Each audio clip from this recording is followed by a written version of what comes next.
Hello, hello, hello, children. Hello, hello, hello. How is everyone this fine Tuesday afternoon? Well, afternoon for me. I am a little late. That is because Starman and I had to discuss stuff. Hi, Hunty. Hi, Moon. Hi, Jade. Hi, Rachel. Hi, Chris. Good Lord. Chaco, how can you teach what you've never experienced? Stressed, anxious, unfocused. Natanya, hi.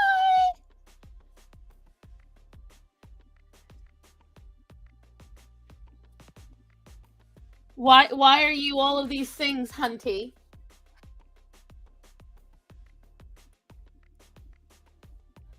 Like the new Discord pop art shows?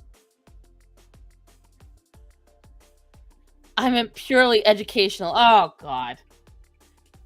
Oh, by the way, guys, I made more artwork. Hold on.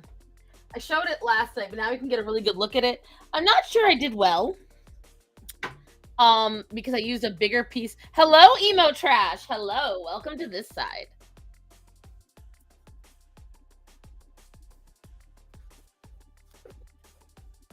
Why do I think? I don't know. Why do I think? Oh, senior project. Ew. So the other night, when Chaco yelled at me about being up late drawing, I had to draw. I felt the need. I wanted to draw a family portrait of Angel and Diablo and Aviana. And I could not remember somebody that was Sunny. Sunny. Is there a reason you're up here right now? I had to move him from over here because he was getting ready to get onto something, and I don't know what he's doing. Sonny, you're not part of that family. Sir. Sir. Sir. You can yell at me all you want. What are you doing? Sonny. Sir. Excuse you.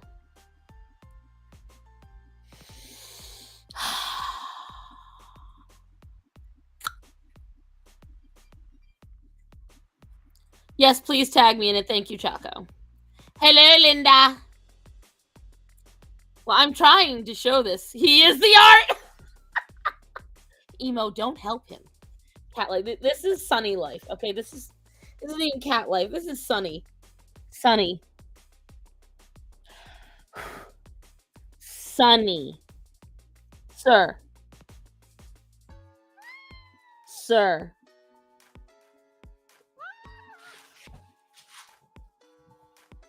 Sir. Sir. You know why he's getting mad? Because over that way is Orion. What? What? Sir.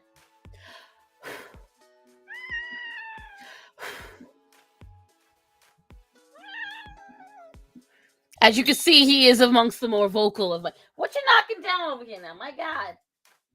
Your tail is a weapon of violence. God almighty. Sunny. Sunny. Don't bitch at me or at him. Ryan, come over here. Over this side. No, go. Didi Malmo Fook, get out. Hey, get off the keyboard, damn it. Almighty. Am I still live? And this is what happens every day because he does not like Orion. He gets himself into a corner. Orion comes over, and then this ensues. This is every day. This is every day.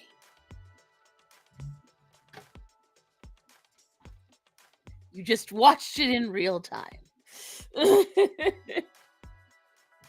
I did. I clicked I got another tab for less than a second. Welcome to my daily life.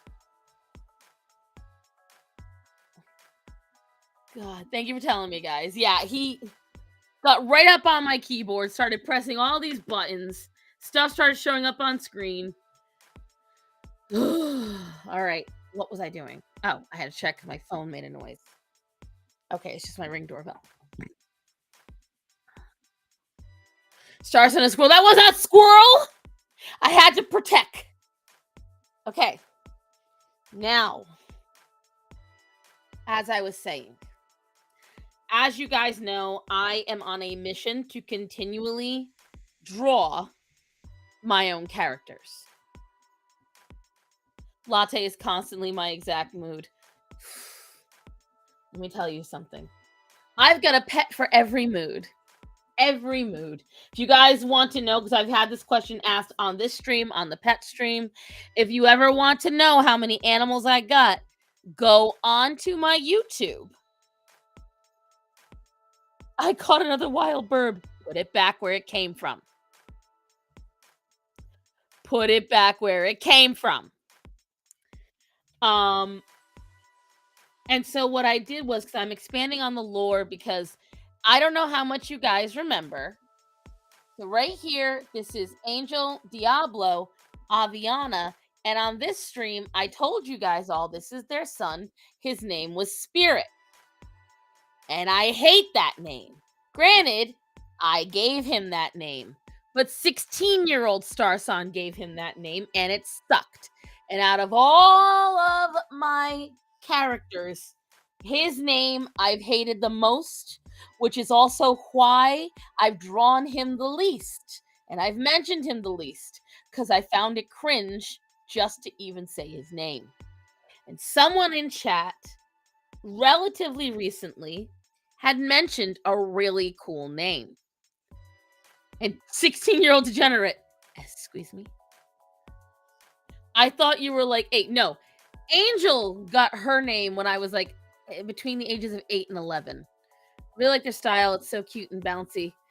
Thank you. Thank you. Unless you're not talking about me, then go away. No. And so I'm expanding on the lore. So I was talking to Edie the other night, and I remembered somebody had mentioned a really cool name for him. I couldn't fucking remember it though. Saved my life. I kept trying to remember. I asked her because Edie's got a pretty good memory, and I was like, "Do you remember? Do you remember?" I asked the Discord, "Do you remember? Do you remember?" Nope.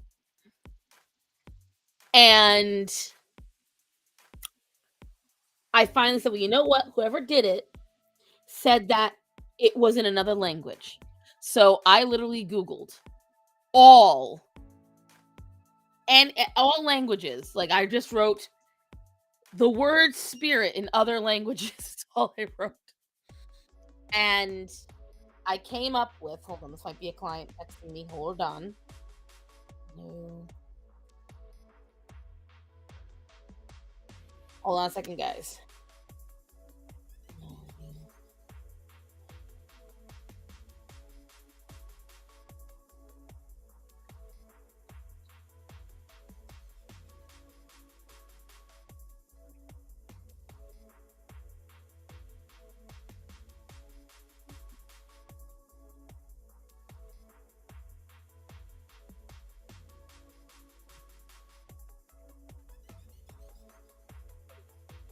Sorry, it's one of my employees.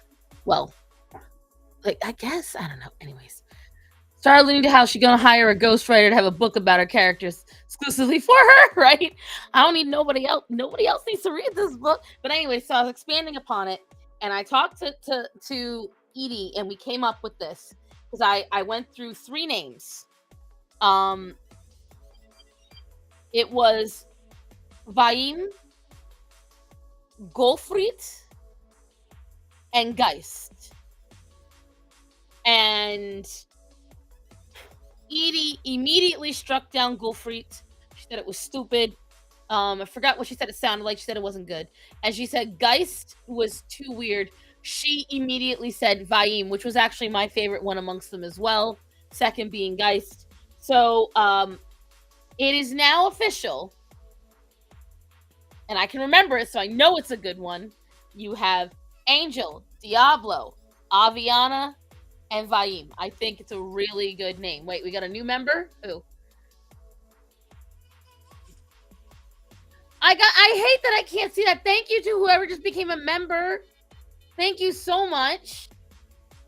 So one thing that I really hope Restream fixes, or maybe I gotta get a bot for it. If anyone knows how to do that, maybe I gotta do some kind of plugin that it tells me up on the chat. Because I have no idea. You guys have to tell me. I can only, I think I can see supers. If I recall. I haven't gotten one in so long. But it's a very long list now. Alright. So now 14, not 15, 14. Ask Bublito. I'm probably gonna have to. He'd know better than I would on that one. Alright. Hold on, guys, just making sure the schedule is right. Okay. But anyway, so I had to draw this the other night. I thought it was 13. Nope, it's 14. There's 2 dogs and 14 cats. And what I like is that if you guys had a hard time keeping up, it means that video was as manic as I wanted it to be. I wanted that short to feel like a little manic and rushed and oh my god, because, you know, when you own this many animals, it kind of gets that way. You kind of get that feeling once in a while. But yeah, the only thing I will tell you is I feel like I screwed up the anatomy on this a little bit. Can you unblur yourself, please? Thank you, please, and thank you. Every time I hear Starphone, go Power Rangers.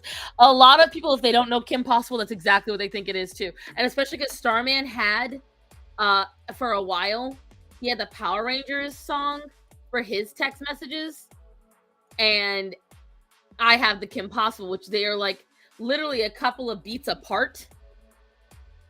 So it was so funny. UFO testing. Okay, yes. Thank you, Choco. You didn't have to do that. Thank you for the 249 super in euros. I don't know what that comes out to in American. All right. So we know that I can see the supers, but I cannot see memberships. That's kind of dumb. Maybe it's because they're so new. But they're not that new. Well, Linda, you're like a sneeze older than me, so it's not that bad, honey. And the Power Rangers are like... The Power Rangers are about a decade older than Kim Possible. Let me see. Now let's see what room she answers in. Okay, Google. What year did the Power Rangers come out? She's answering me in the fucking living room. Okay, Google, stop.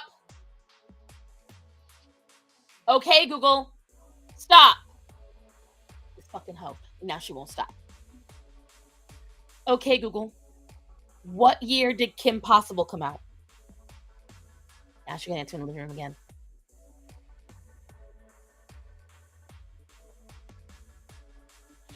Yeah, no, Power Rangers did not come out in the 80s, it came out in the 90s. Okay, Google. What year did Kim Possible premiere? She's answering the fucking... Not 2003, 2002. She's answering me in the fucking living room again. I trust, I don't trust Alexa. The Alexa is constantly like... So my boss has an Alexa for the restaurant, and I see her light up all the time. With the Google, it lights up when it thinks it hears the word Google. And then it will, like, every once in a while... No, I mean, if we're gonna pick one or the other... If we're talking about just which one I trust over the other... Google over Alexa. That being said, they are both listening. But at least with the Google, it waits for the trigger. I trust crickets. I don't know if you guys understand how real of a fucking... I don't know if you guys realize just how, like, deep that actually is. So my father, as you guys know, is a veteran. He was a veteran in the war, right? Vietnam. And my dad taught me from when I was very little that before you trust anything else, trust nature. And he would take us out in the backyard because we lived on a half-acre of land, and it was a very wide open one. You know, you could see everything. And he'd take us, he'd sit us in the backyard, and he'd say, "Listen." Because you think that it's quiet outside until you actually listen. You can hear bugs, you can hear animals, you can hear birds, you hear the wind. He said, "What you don't want to hear is nothing." Hunty, you are not 14. Stop it. He said, "What you don't want to hear is silence." He said, "At night, when you don't hear the crickets, that's why you know you're such an inspiration." Thank you, Christina. And thank you again for the membership. It's a subreddit. I don't know anything about subreddit. I don't touch Reddit with a 10-foot pole. And my dad would, whatchamacallit, he would take us in the back. He'd say, "Listen, yes, peep toads are another one."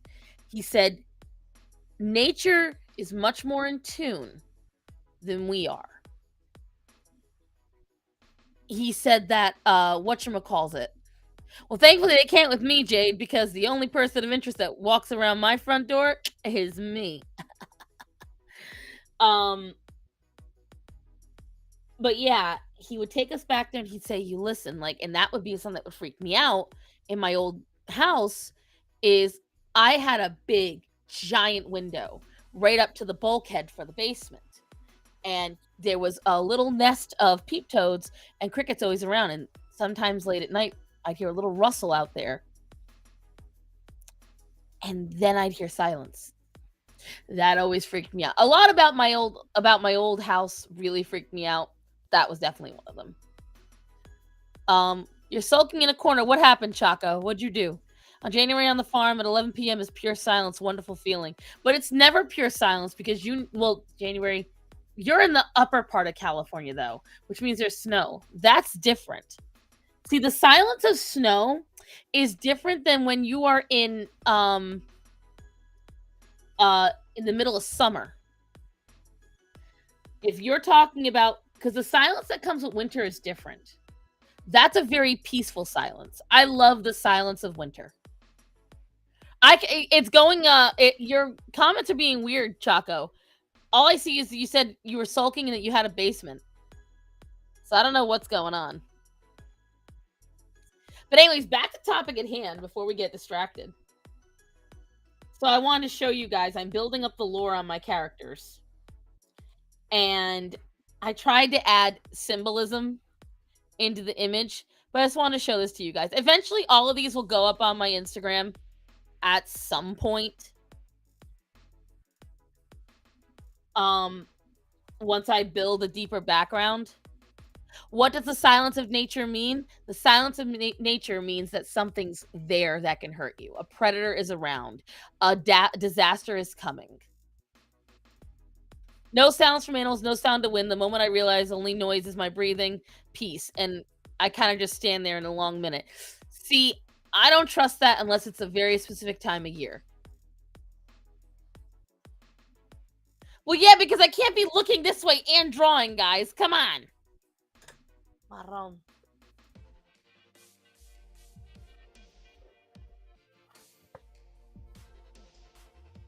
But yeah, I wanted to let you guys see that. What are you doing, Moon? You're not even drawing. I'm about to be. I was trying to tell about a drawing.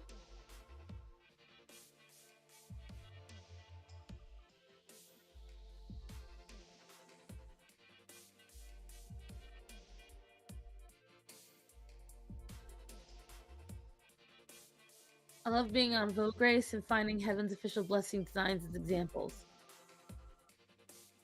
You could do both. You got the... I will never touch those damn things. Disgusting. Even suggesting that. Jade. How dare you? But yeah, I was expanding upon the lore. I'm trying to make sure that I've got a good basis. Jack, Desert Jax, he did a really good job of giving me some help. He came with it on the fly, and he did so well. I just need to morph it into the rest of the lore.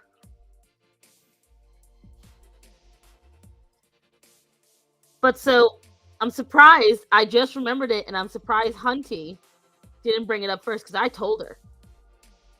I told her to. Hunty, mother is disappointed in you. Making lore is hard. It is and it isn't. Did you see the meme chat? No, honey, I hadn't. I think I could vibe with VR. I just can't vibe with it on the level that people are doing. Like, one guy got married with his VR headset. Like, that's just gross. That's just that's wrong. You should expect me not to remember. You remember everything else, Hunty. You remember everything else. You go ahead, Hunty. What did I ask? I haven't said it yet. Lore goes hand in hand with creative world building. Right. Like, if you're used to being able to create characters. Look at Vivzy Pop. Damn. Black cats. Put the gun down.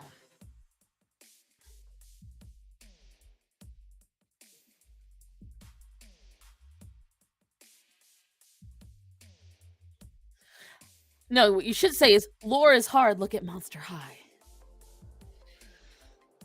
They can't even stick to their own damn lore. Ever. Pisses me off.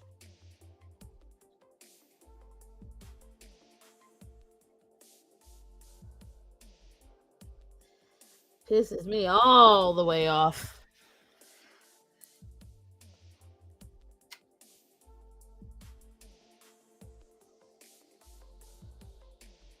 But what Hunty asked me the other night was Stardew Valley. Who is my favorite? Miraculous Lore, don't get me started on that. Because we accept that it's trash. But it's good trash. I can't deny that there's a lot of trash involved with Miraculous, but it's pleasant trash. It's good trash. It's wholesome trash. It's like Strange Magic. Strange Magic is no masterpiece. It's a little confusing in how it works out. But I love it so much. We like trash, right? So we accept that Miraculous doesn't always make sense. We accept that Marinette is a stalker. We also accept that Marinette is a stalker because of past trauma when she got literally physically, boom, boom, because now YouTube doesn't like if I say that word. I mean, it's a guilty pleasure. I don't know if I'd say I'm guilty of it though. Like, there are guilty pleasures, and then there's, yeah, that's just good trash, and I enjoy it. Like, I know that there are guilty pleasures. I've got those, but I wouldn't even quite put it as a guilty pleasure. I don't know. I'm gonna have to like delve into what I like. That must be recent season 1. No. Strange Magic is a whatchamacallit. Oh, you mean no, that's like, oh yeah, it is recent stuff. I thought you said first season. Yeah, it's recent season. Don't listen to Black Cats. Don't join them in voice chat. It's hell. Yeah. They're nuts. But anyways, so she asked me who was the best bachelor or the best person to marry, my favorite person to marry in Stardew Valley. Now, show of hands, kids. Who here plays Stardew Valley? Wonderful garbage. Thank you, Mike Vasquez. Ah! Ha! Ha! Ha! Ha! Linda, I love you. Yes, Linda. Yes. See, Linda is a woman of class. Linda is a woman of culture. Linda is a woman who wants a happy marriage. Mhm. Mhm. And see, Hunty we judge. Hunty saw the red flags and thought it was a circus. Hunty said, I can change him. Hunty, hang your head in shame. Hang it. Hang it up. See, Moon, now who is your bachelor or bachelorette, Moon? Tell me. Who is your choice? Because I have an entire speech. I will fight you and I will win. There is only one use for Shane. One. You use him and you spit him out once you get your blue chickens. The man loves me, and all I have to do is give him a pomegranate. And if you really, really want to jazz his engine, you give him tom yum. That's it. That man is easy. A duck feather, a crab cake, a kiss in the morning, and that's it. I'm scared of Hunting's definition of fixing. Let me tell you about Shane, guys. Let me tell you about Shane. All right? The man is a raging alcoholic. Let's start with that. He is mentally abusive to everybody in the game. He's dirty, and I'm not just saying dirty as in mental. I mean dirty as in the man leaves a dark path where he walks in the game. There is dirty footprints. When he marries you, whenever you get married in the game, you get a little tiny side room for your spouse. His side room is full of trash and beer cans and dirty ass footprints and magazines and a stained couch.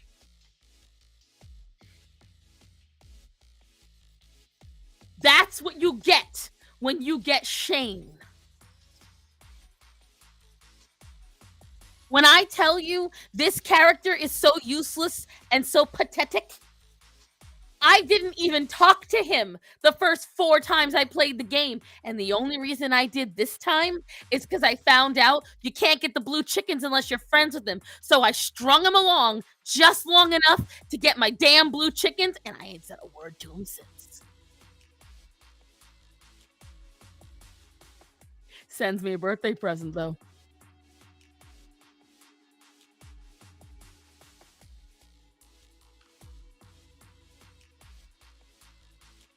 Pam cleans up better than Shane. Pam is an actual alcoholic. At least she has a job.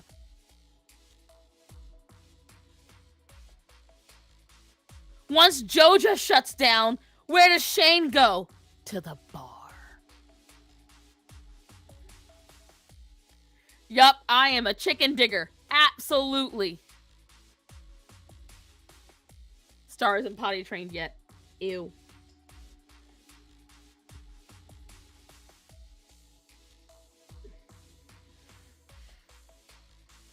Purple crying face. Hard R.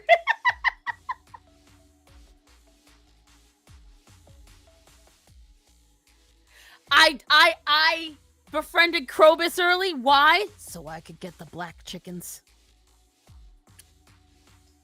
I got all the chickens, I think. I think after you play for a certain amount of time, you get a gold chicken, but I ain't got that yet. Though no one is ever concerned that Pam drives the desert. Now, Linda. Remember, she's a recovering alcoholic. And the amount of piping hot tea makes me want to play Stardew again. Because am I wrong, Emo? Am I wrong? We all know I'm not. And not only that, but the rest of the bachelors and the bachelorettes are trash. All of them, trash. I forgot how much you dislike Shane. I hate him so much. Because the thing is, all you do is rescue him the entire game. You know what Elliot does? I'm going to tell you guys what Elliot does. You ready? Elliot is the oldest bachelor, so he's mature. He has long hair that he takes care of. So you know what? That means that man is dedicated. That means that man is dedicated to the cause because he doesn't have long hair. He doesn't have that long hair that every geek in the back of the card game shop has. No, no, no, no, no. He has beautiful, luscious, shiny hair that he takes care of. He is always well dressed. He is an author. Gave up everything in the big city to follow his dreams out in the country. He has beachfront property. Okay? That he keeps. Okay? So you got a man with a cabin on the beach. Okay? When you date him, he takes you out for a romantic boat ride. He reads you books in the library. Okay? He brings you delicious food. And then when you marry him, he takes care of all the kids, no problem. He makes you coffee in the morning. He goes out and feeds the animals and waters the plants. He fixes your fences. He lets you know if he has to go away to sign on a book tour. And he writes you letters while he's away, telling you everything he does and how much he misses you. And sometimes, randomly, just 'cause, he writes you letters. He writes you poetry about how amazing you are and how wonderful you are and how much he loves you and how you have helped make his life rich. Alex is okay is literally the best way to put it. He's okay.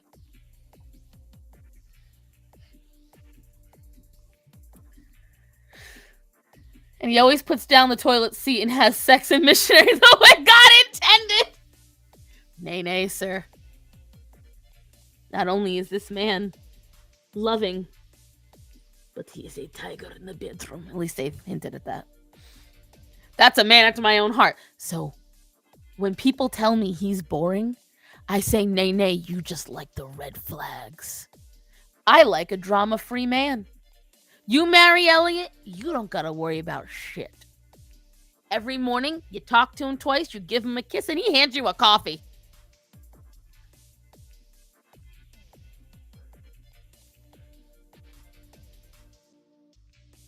I keep telling Starman, you're lucky he's not real.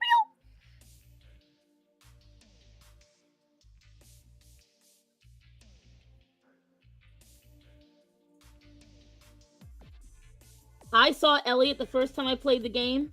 I ain't looked at another person. I love a red flag character, they're never boring. Uh-huh. Elliot is the romance novel Chad. 110%. Oh, I forgot. He also plays the piano and grows roses. Mm-hmm. Mm-hmm. Where's a man like this in real life? Right. Right.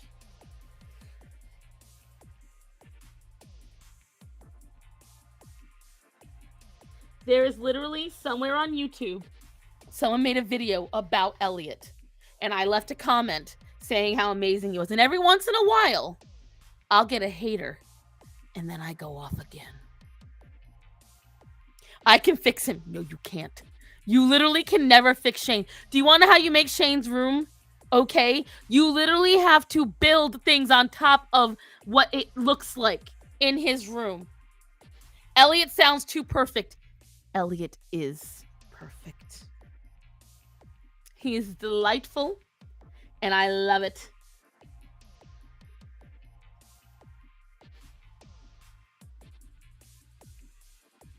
Your girl loves a healthy relationship, because that's the thing. Elliot, I'm not talking about Shane, ho. I'm talking about book red flags. Oh, that's different, because in a smut book, in a romance novel, red flags equals a really juicy scene. We can get over that then.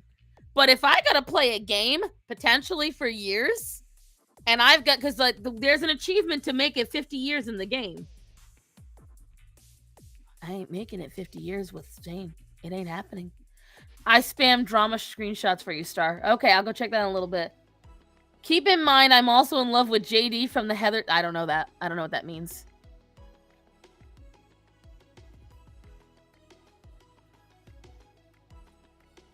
I don't know what that means. But so now you guys know how I pick a man or spouse. So I was like, why don't you pick one of the girls? Because they are boring. There is not a single girl in Stardew Valley worth batting for the other team. They give you nothing.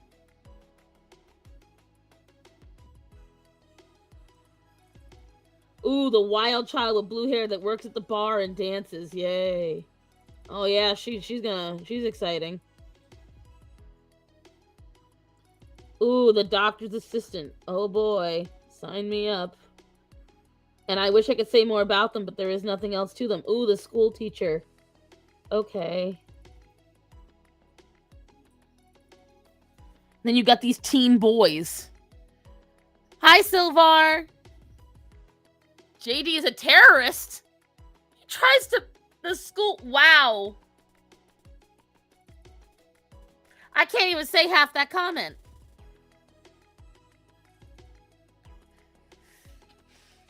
I can't even say half that comment. Girl, I'm judging. I raised you better than that, Hunty. So, Black Cat's brought it up earlier, but it's kind of funny. So if you've watched Hazbin Hotel and you've looked up anything online about it, you've probably seen a creator called Io, A-Y-O-O or A-Y-Y-O, whatever. And he often does commentary on Hazbin Hotel. And he released this video, and I talked about it last night. Everyone's thinking that Lucifer is autistic now. I'm like, really? Really? Really? Do we need this? They went over all these things about him. And I'm like, literally any person could experience this. Like, this does not need to be a, oh my god, he's autistic. Yeah, that one, Jade. That one. Yeah. Exactly. Like, is this necessary? Do we need this? Is this something we really need to have? They're like, well, if you listen to, because he's very awkward. Oh, and because he has depression. Oh, and because he talks to himself. Oh, because he amped himself up for a phone call. Yeah, because he was estranged from his daughter. He hasn't talked to her in months. It's the ducks. I know. It's so stupid. The duck is the dumbest part of all. It's so obvious why the ducks. And okay. You ready for how simple it is about the fucking ducks? Because if anyone remembered, when Sarah and Emily get introduced, they both look like birds. Okay? Sarah looks like an owl. Emily looks like a sparrow. And the ducks part is because that is the actual bird that he is. Because he's the odd duck. Get it? It's so easy. The odd duck, the ugly duckling, that's who he is. It is so obvious. But it's like, I think Natanya said it, but representation. We've got to label it. We've got to label it something. We've got to make it something. That is foul. Shut up, Chaco. Because obviously we can't relate to a character unless it's my autism. I can't. I'm so tired of this, guys. Not everything is a mental health diagnosis. And why is it the only way we can relate to a character is that they have some kind of mental health diagnosis? Thank you, Chris. Thank you. Exactly. He said, I'm autistic and I'm really annoyed. Thank you. I'm done. I now get told, when ADHD first came out, everyone said it wasn't real. Then people realized it was real.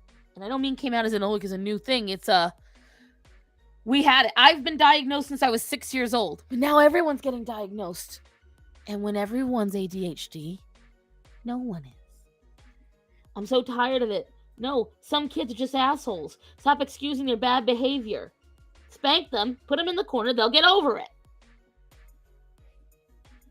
Like, I'm so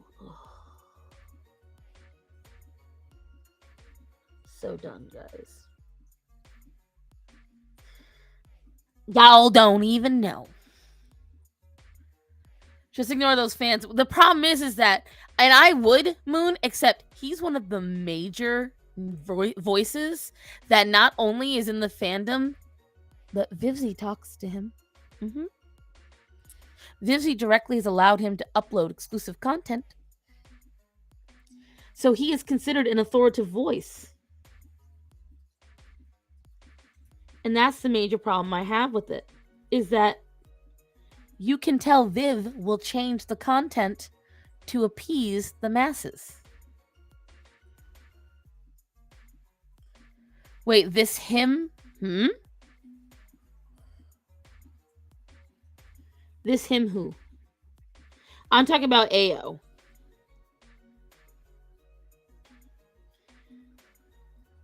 It's like this whole thing with the only reason people, they were fine with Alistair once they found out he was Ace Arrow. Oh, well, now there is no way he could ever have romantic feelings, even though they literally say the only reason why he doesn't have anybody is because he just feels he hasn't found the right girl yet.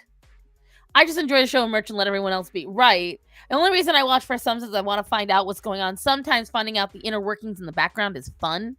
The worst are shippers. There are shippers for the fan. Are there shippers? Silvar. There are shippers for Go Go Gabba. There are shippers for Bluey.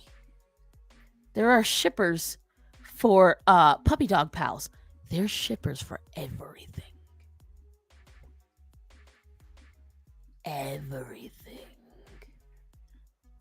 Which is one of the reasons why I hate fan art and fan shipping. Chaco, shut up. Don't say it. If I made a show, I'd stay anonymous. Fans can be so scary. I agree.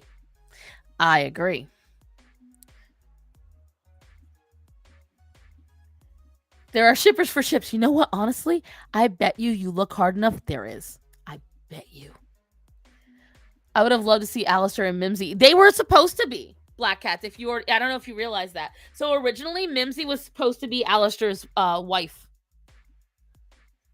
That was originally what it was supposed to be, but she decided against it.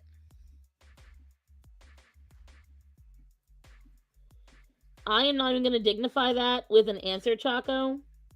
Just know that it's a lie.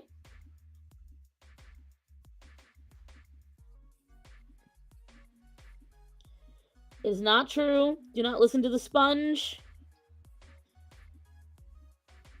She's young and she is angry. Alistair, I agree, but I do. All right. Okay, we're going to do something really quick. We're going to take off the Star Sun hat really quick. And we're going to delve into one of the few times the headcanon Star Sun comes out. Does anyone else get a weird vibe from Rosie? Does anyone else get a weird vibe from Rosie? Like that she's not who she says she is? Does anyone else get that vibe? Because from the moment I saw her, I was like, I don't think that's her name. I think she's either Eve or she's actually Lilith. Because Viv is not really good at doing twists. A lot of what she does is kind of obvious, which isn't bad. Because it's still enjoyable if you know it's coming. Have you watched it, Moon?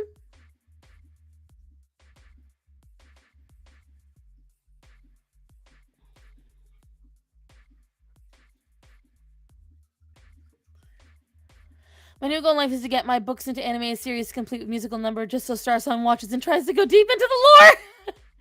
I love my audio would work one moment. Oh, I'm sorry. There's the theory that she's Lilith. Watch cartoon. I did, Jade. Yeah, Rosie the Cannibal. Well, like, again, they're still not quite confirmed with these cannibals or sinners or not. It's like a tentative confirmation that they believe they're sinners and not Hellborn. But then the thing is, then who is the Hellborn for the Pride ring? Because that means we still don't know. Every ring has a Hellborn. But if the cannibals are not it, we never do see Eve, right? Why would we not see Eve? She's not in heaven. She's not in hell. She's only mentioned a couple of times. And the thing is, for them not to mention her at all is odd to me. Because she was the original sinner by all technicalities. And the thing is, for her and Alistair to get along the way they do, and what's the first thing she says? I don't think she's a traitor. I think she's a good person, but I think she's hiding. Because, whatchamacallit, what she says when they meet her, she goes, I'd have eaten my first husband too if he didn't taste so terrible. Something about that. Just something about that. I don't know why. The fact that she said that. Just that when I heard her say that, I was like, Well, he's a sinner now. The problem is he got killed with an angelic weapon, so he's not going to come back. Maybe the Hellborn for Pride immigrated to the lower rings. They would still be in their rings, though. That's the thing. Maybe Charlie's the only Pride. Maybe, but the thing is, it's just like, well, we haven't seen the other Hellborns yet. From, like, well, we did, because if you look in the House of Asmodeus, the goat girls with the candles on their heads, they're from another ring. The imps are the Wrath ring, if I believe. Hellhounds are from the Glutton ring. Lone sharks are from the Greed ring. I forget what the sirens supposedly come from. And then you've got the succubi and incubus come from the lust ring. Goat girls are from sloth, right? Why didn't I watch so I can understand your babble? I think you'd like it, Chaco. I do. I think you enjoy it. Envy. Who? The sirens. So the siren girls come from Envy. Okay. I couldn't remember what ring they came from. And I know there's multiple, like, because if you look, there's a couple of them. Like, I don't know. There's definitely a lot missing, which I'm glad they did, because you don't want all things answered in the first season. You want the next season to have some kind of thing to look forward to, which I like. But still.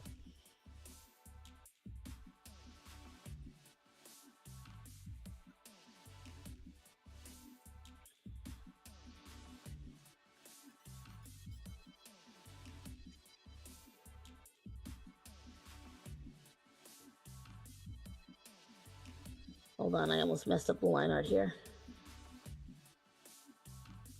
I gotta fix it. Here we go. I want to see Belphegor. I want to see all of them. I want to see Satan specifically because she had another whatchamacallit. She had another cartoon where she did Satan. Sirens are into Leviathan. I definitely I want to see Leviathan. But isn't Leviathan Envy? Who's the sin for Envy? I thought it was Leviathan. No. I know you're not sponsored. Imp Cut and Cartoon Universe, they do a lot of that stuff. Yeah. It's a Hell of a Boss and Has Been Hotel. Hell of a Boss is completely free. It's on YouTube. Has Been Hotel, you have to have Amazon Prime. But the first episode the first 2 episodes are on YouTube. The pilot you need to watch first. That is on Vivzy Pop's channel. And then the first official episode through whatchamacallit. The first official episode through Amazon is available on Prime Video on YouTube. So you could get a taste for it. But the entire first season and some of the second season from Hell of a Boss is on YouTube right now. Emo, I can't say that, but you can absolutely hint it in the comments. darling. Because we only get our TV shows from completely legal and paid for means. And no other way. Ever.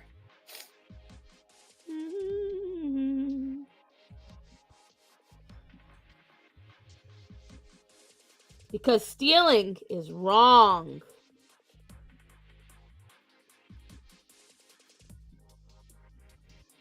Right, guys?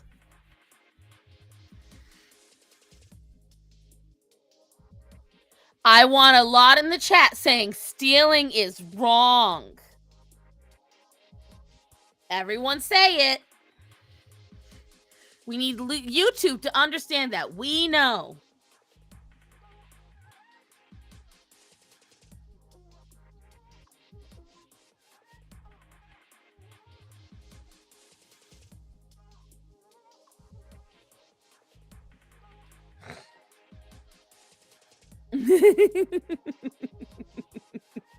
And stuff. That's right, guys. I legally gained access to all.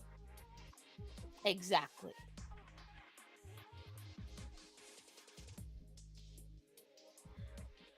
Like, I still have my issues. I do think that there's a lot that can be taken from the show. I think there's a lot they've done right. I stick by what I said, that Alistair is the best written character in the show. I like that they actually kept some mystery about him. I'm glad they didn't blow their load. It's wrong to pay and download for your Black Cats. My mind's telling me no, but my body is telling me yeah.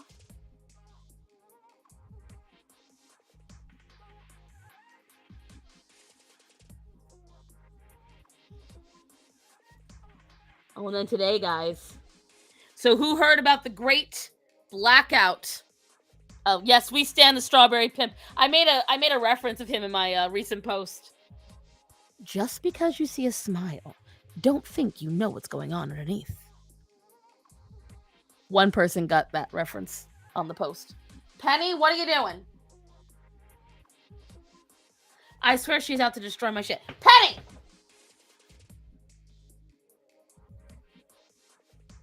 I can't with this cat.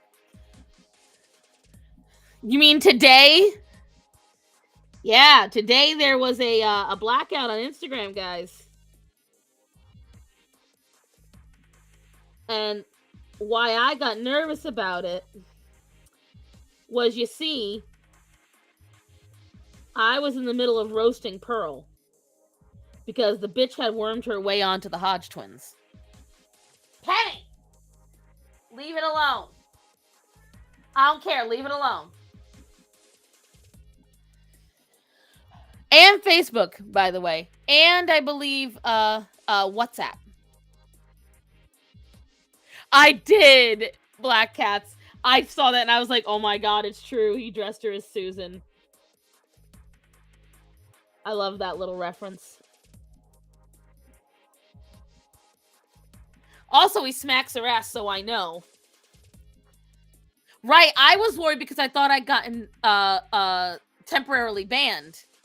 Because I literally wrote in it, simply, I can't believe you guys gave her airtime. Well, the Pearl stands came out, and of course, because I'm fat, well, you guys saw in the drama screenshots as well.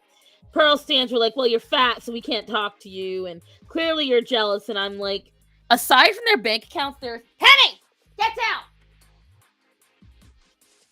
There is nothing for me to be jealous of, because they're like, oh, I bet you don't like Andrew Tate either. Oh, yeah, what a shock. I don't like the dude that runs a sex ring. Oh, if you say that, clearly you believe only the rhetoric. No, I believe the words that literally came out of his mouth. Like, that's what I love. They always sit there and say, oh, you're just believing the propaganda. No, I believe the words that are coming out of his mouth based on the ample clips I have seen of this man talking about this stuff. Well, Pearl only shows facts, and that's why you can't stand it. I literally have Googled and proven her wrong time and time again. Penny, I swear to God. Penny, leave it. Andrew Tate sprouts not. Yes. Nonsense over and over and over again. One of them said to me, I couldn't handle it because I wasn't on high vibrations. That's what he said to me. And he was not talking ironically. Penny about to find out. I swear to God. What? She was bad last night too, guys. If you were in a stream last night, you'd know.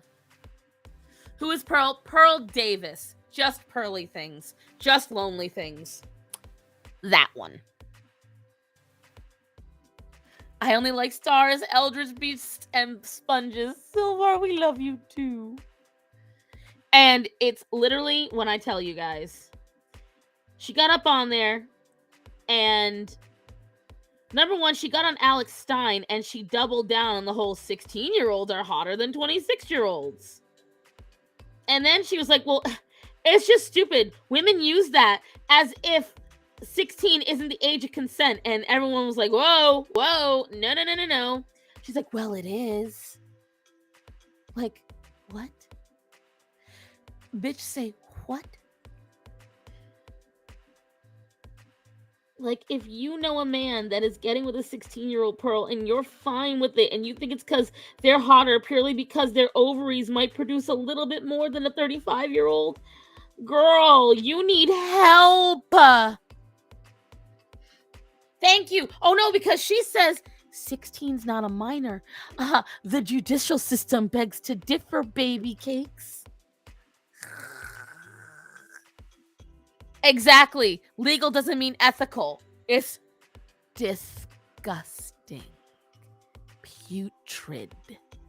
You should never lust after someone under the age of 18. It's disgusting. There's just something wrong with you. And I agree, Chris, because the thing is, even if they are, if they turned 18 yesterday and you're with them today and you're not within a 5-year range of their age, what the fuck are you doing? Right.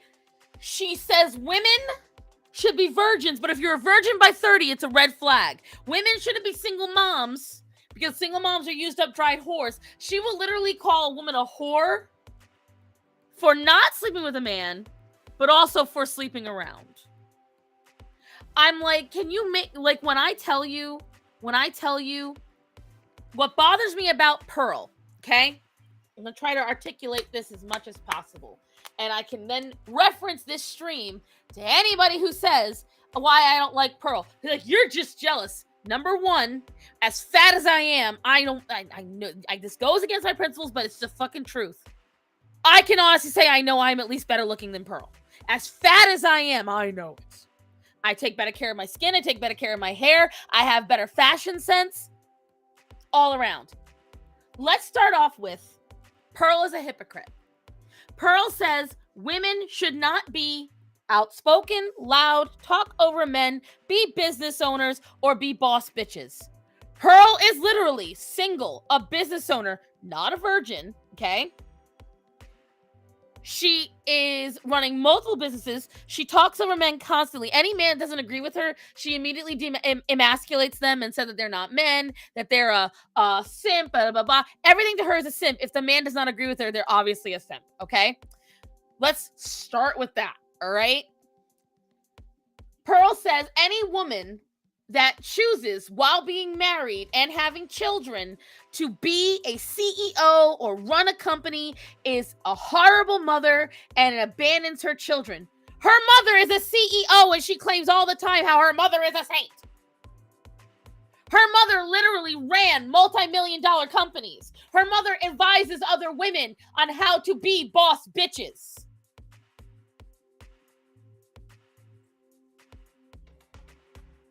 Like, All right, let's get there. She says anybody who is over the age of 45 and married, you are automatically making your husband miserable. But except for her parents, no. They're the exception. Okay, they're the miracle. They're the exception to the rule. Okay. Every man that is rich is going to cheat on you. You got to get over it. But not her dad. Her dad didn't do that. No. Her dad would never do that. No. And she doesn't believe in it. But if it happens, you've got to get over it. Okay? Having a high value man means STDs. Okay? Let's start with that. All right? On top of that, she says if you're not married and with children by 25, you're a washed up whore. Pearl is 26, single, no children. Okay, let's start with that. She literally can't cook. She can't clean. She like what? Let's see. What else is there? There's so much. Like literally, I'm actually getting overwhelmed with how much I have to regurgitate. She constantly espounges statistics and facts, but when you literally look them up, they're incorrect. She doesn't even get them right. She doesn't actually quote them correct. Pearl says she wouldn't care if her husband cheats. Right. Oh, by the way, there is no such thing as ABUSE in a marriage. Oh, except for when a woman doesn't have sex with her husband. If you don't have sex with your husband, that is ABUSE. But if your husband yells at you, tells you what to do, hits you, bosses you around, keeps you from your family, takes your children away, that's not ABUSE. You just have to endure. You have to get over it. Shout out to the real ones that waited for Choco to finish. Right, Leah? I needed me a cup. Damn. When I tell you guys, I get a big kick out of when all these assholes say to me, oh, you're just jealous. This bitch literally said, I'm gonna teach you how to be a wife. She couldn't even keep the one man she did get. He cheated on her and left her for an older woman. Like, you guys know Angry Reactions? That's her ex. That's the man she was with before. She took him in when he was homeless. She sits there and then she tries to tell every woman out there, if you're married, you're a feminist. If you were a real trad wife, you wouldn't marry. You would just stay a single mom. The same single mom she says shouldn't exist. Not only that, Rachel, not only did it sting way more, his new girl is literally the older, hotter version of her. Like, it's literally, if you tweaked Pearl enough to look hot, that's what this girl looks like.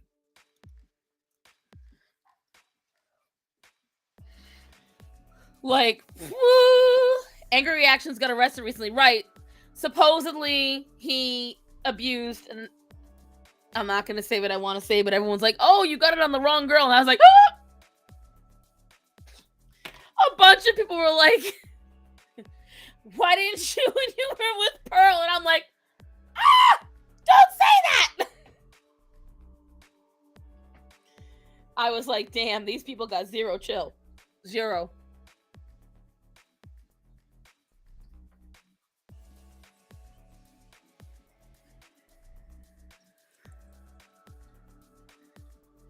I had to look up this girl. What is her user?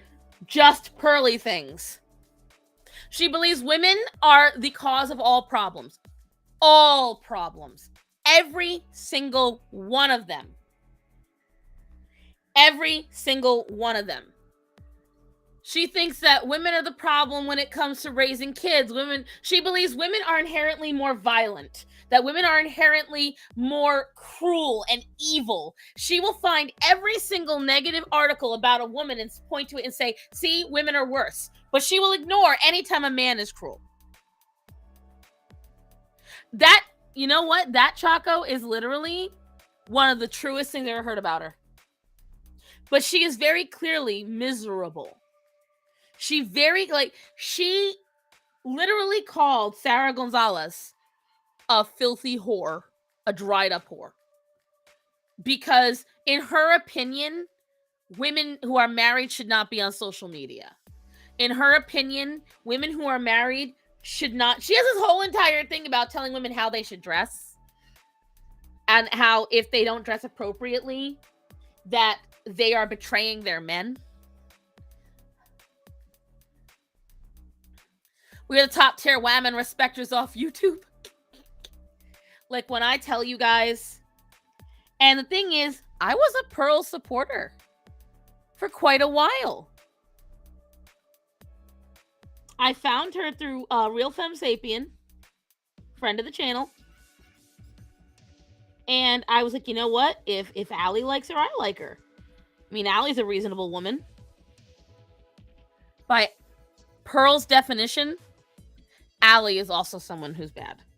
And I told her, I said, Allie, I really think you should avoid associating yourself with her because this girl is advocating for things that are not just stupid, but they're dangerous.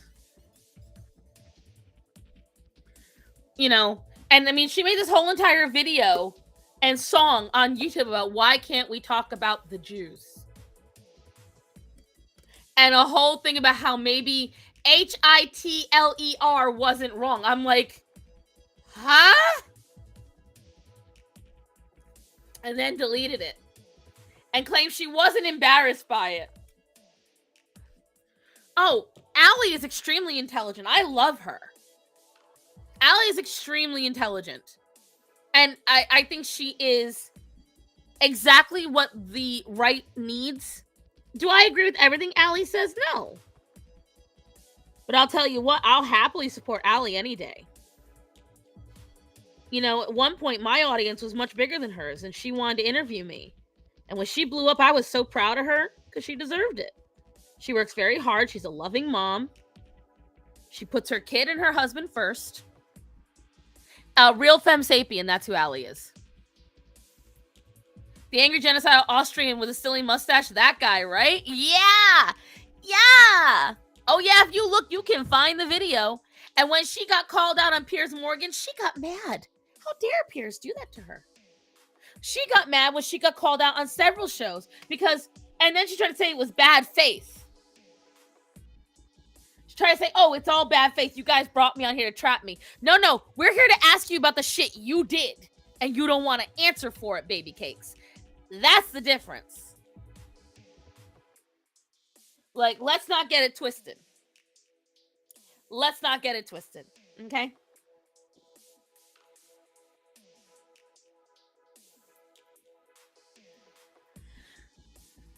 Like, it's bad. And they tell me, well, you don't like that she speaks the truth. I would love if she spoke the truth. I would love if a woman who bought half of her content views spoke the truth. And the thing is, guys, you don't even have to take my word for all of this. You don't got to take a single bit of my word for it. I can show you exactly where you can go to watch all of this and to take apart exactly what a piece of shit Pearl is. And I promise you, it's worth the watch. Oh, it's worth the watch. Let's see. Hold on. Let me get this video. I'm going to post it. I'm going to post it in chat. Make sure you bookmark this, Bad Larry, and you go watch it at some point today. It is a bit of a long one, but oh, baby, is it worth it. Baby cakes, how long is it? It's an hour and 32 minutes, all right? I'm going to warn you right now, an hour and 32-minute video. And it's, oh, God, come on. Here we go. Copy link. Paste. I want you guys to go watch this when you get the chance. Brittany Venti has absolutely destroyed.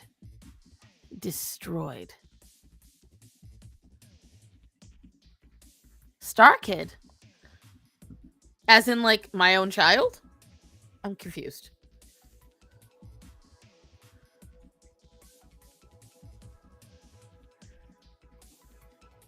Okay, for once, I am at a loss. What the hell are you all talking about?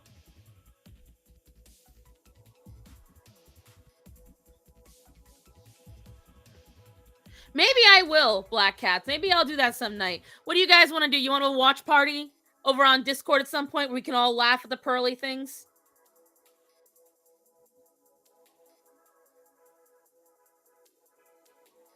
Star Kid is a theater production company. Okay. Look at you! Look at her getting all excited. It was so good, Choco. Please watch. Maybe we'll do that. We'll have a watch party for some kind of roasting shit some night. You need to twist it by Star Kid Starson. It's on YouTube. Send me the link, babes, on WhatsApp.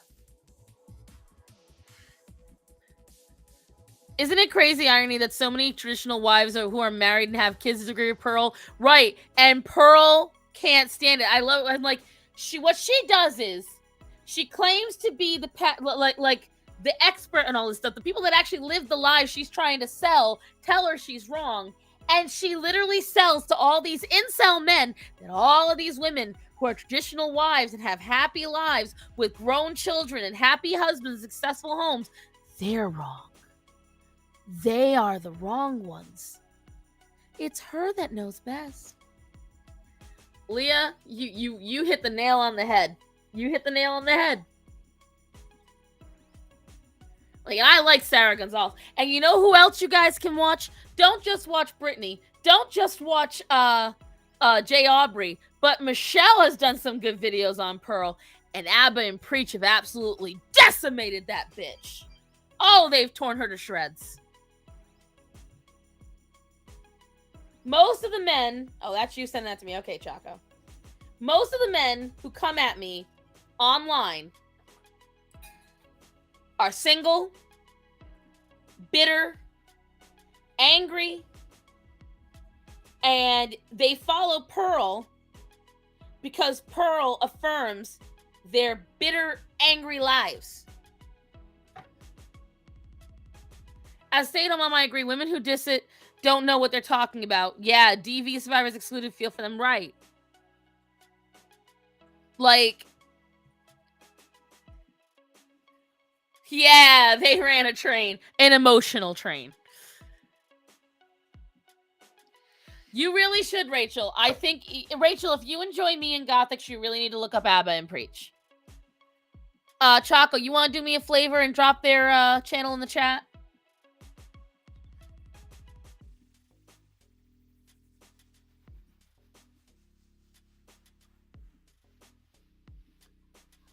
But when I tell you guys that Pearl 100%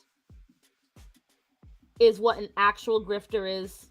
Because the thing is, if you watch her content on Twitter, for instance, she never actually posts in earnest.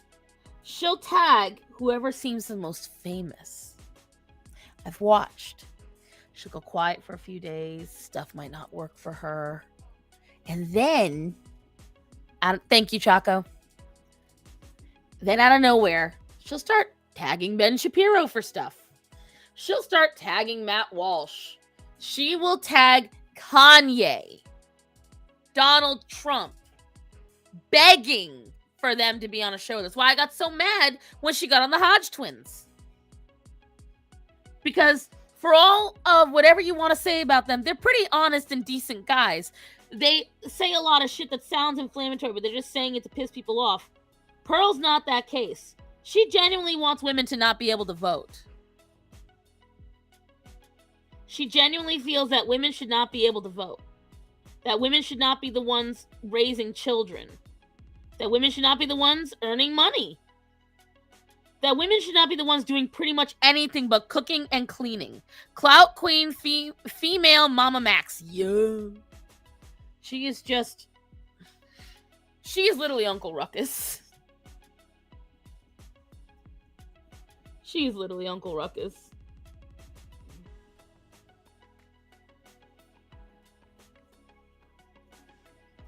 And I'm tired of her, dudes. I'm tired of her. I'm tired of her making us look bad. I'm tired of her spouting nonsense and making the right look stupid. I'm tired of people like her. I'm tired of people like Tate. I thought you can't, but she keeps begging for it. She is the Uncle Ruckus of women. Yup. I don't know what she does and doesn't believe, Marianne, because the problem with it is that you can tell sometimes she posts it and is 100% honest because she's mad. She's mad at women who are older than her that are happy. She's mad at women that are older than her who, found men. She's mad at fat women like me who she deems to be hideous, but somehow managed to get a man. She's mad at women like me who are poor. If she believed anything she was saying, she'd log off and sit quietly. I have been saying this on so many of her posts, dude. If she truly believed what she said, she would literally sign over everything she has to her father or another man. She would ask for an arranged marriage and she would shut the fuck up. She don't do that. And that's why I get a really big kick out of why all these men worship her. No, Pearl's the real one. If she was the real one, why is she not doing anything you guys claim is what she should be doing?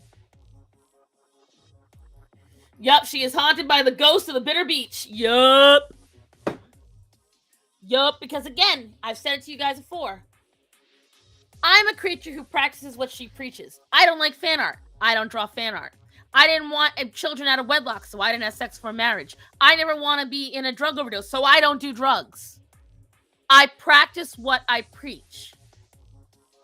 I never want to be a hypocrite. I'm not saying I don't fail. Obviously, I fail. There's going to be times. And none of those single red pill men in her circle will date her. Right. You get a bunch of incels. Yeah, I've been called that, actually, Choco. I've been told I'm a creature. I have no gender. And the problem is that you have coitus. I have performed coital marriage. You did do Choco Hooligan. I was a desperate person. Do not remind me of it. I compromised my morals for my cat, and I'd do it again if it meant I'd save her. That part we know.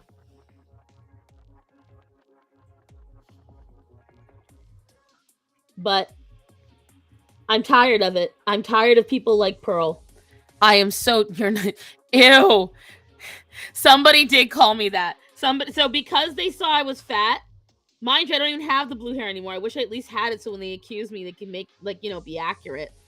I really need to get it again, but my hairdresser got sick, and it's $200, and I just don't have it, but I want it so bad, guys. I want my hair back so bad. Anyways, so I got told, because I'm a fat, feminist Democrat, you know me. Did I abandon my principles overnight? Yes, because that's what grown-ups do. It has to happen. It has to happen. If you have to save someone, starts on she, they. Bleh. That's the thing with the incels. They're mad, but all they do is fix the tude and wash up. That's right. Here's the thing. I am living proof that you can either look like a stale potato or you can look fucking great. All you gotta do is put in a little bit of effort. Star Hair GoFundMe. It's not just hair dye, though, Quiet Chris, because the thing is, I could go out and I could get a $20 box of Splat, right? I could go out and get the hair dye that's cheap. That will also ruin my scalp, strip my hair, and make it brittle. If you want it done, you want it done right, and you want your hair to survive the next round, you have to go professional. You can't be doing no box bleach and dye by yourself. I bet you want to get my hair done color. Yeah. Blowjob. I mean, I know where I can get, and I know where I can get it. The point is, I don't want to do it wrong. If I'm going to do it, I do it right. I don't want to blow through it, especially because I'm getting older now. My hair is not as resilient as it used to be because I am getting older. So now, if I go and get my hair dyed and I fuck up my follicles, that could take years to fix, and then I could be having bald spots. I could do all sorts of terrible things to myself. My sister dyes her own, but she ruins it with her her hair breaks. It's so brittle. Exactly. I'm so glad I stopped writing mid-spice scene. just to give my full attention to stream today. Raw is my favorite brand when I had green hair, and the crazy price tag that comes with it. Yeah, it.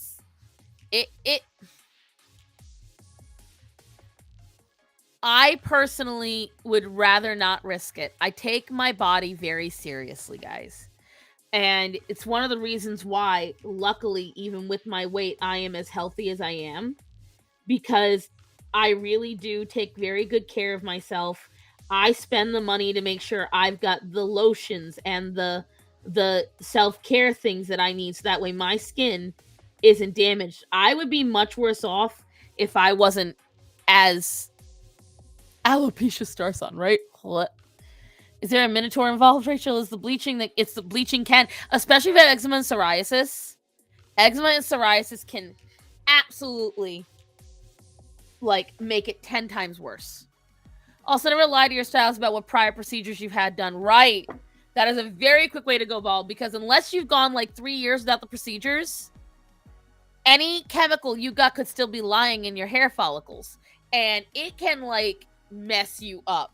I won't ever get a perm. Oh, hell no. I won't go anywhere near a perm.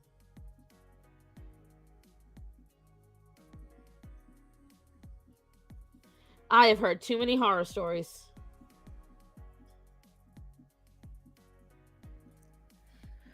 Hunting that face worse than death, what?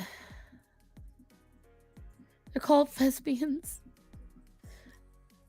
I think I'd use a wig if I want fluor. I will tell you right now, I want to get wigs, but again, eczema and psoriasis, wigs can actually make my head worse.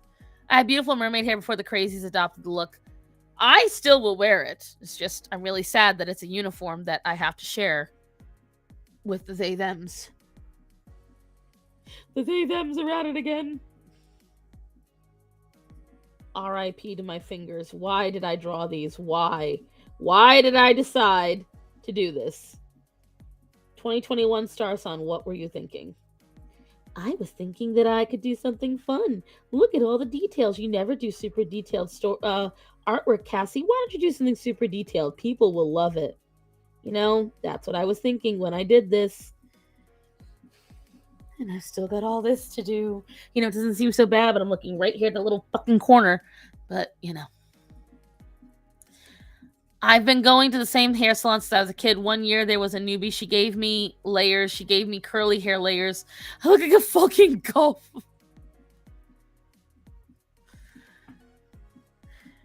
They them sounds like killer clowns from outer space. Ain't nothing but a heartache. The deer gives off princess vibes, not gonna lie. It's a boy! See? He's got a nub-nub.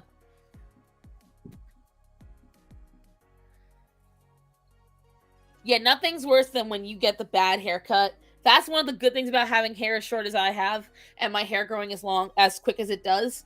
Even when I get a really bad haircut, it doesn't last too long.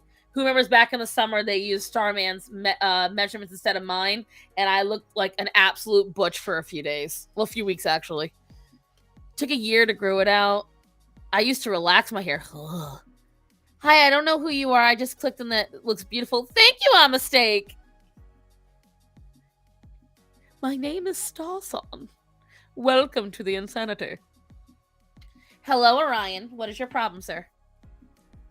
Sir, come here. What is it? What is it? It's a big boy. You want to show him your paws? Hop up. Here, let's get a paw up there. Come on. Oh, your elbow crack, boy. Big boys, big paws. Yeah. Oh, why you gotta lick my face? Hi. Hello. Hello. I know. Unfortunately, I look like a butch bish right now. Thanks to my aunt. I'm so sorry, Quiet Chris.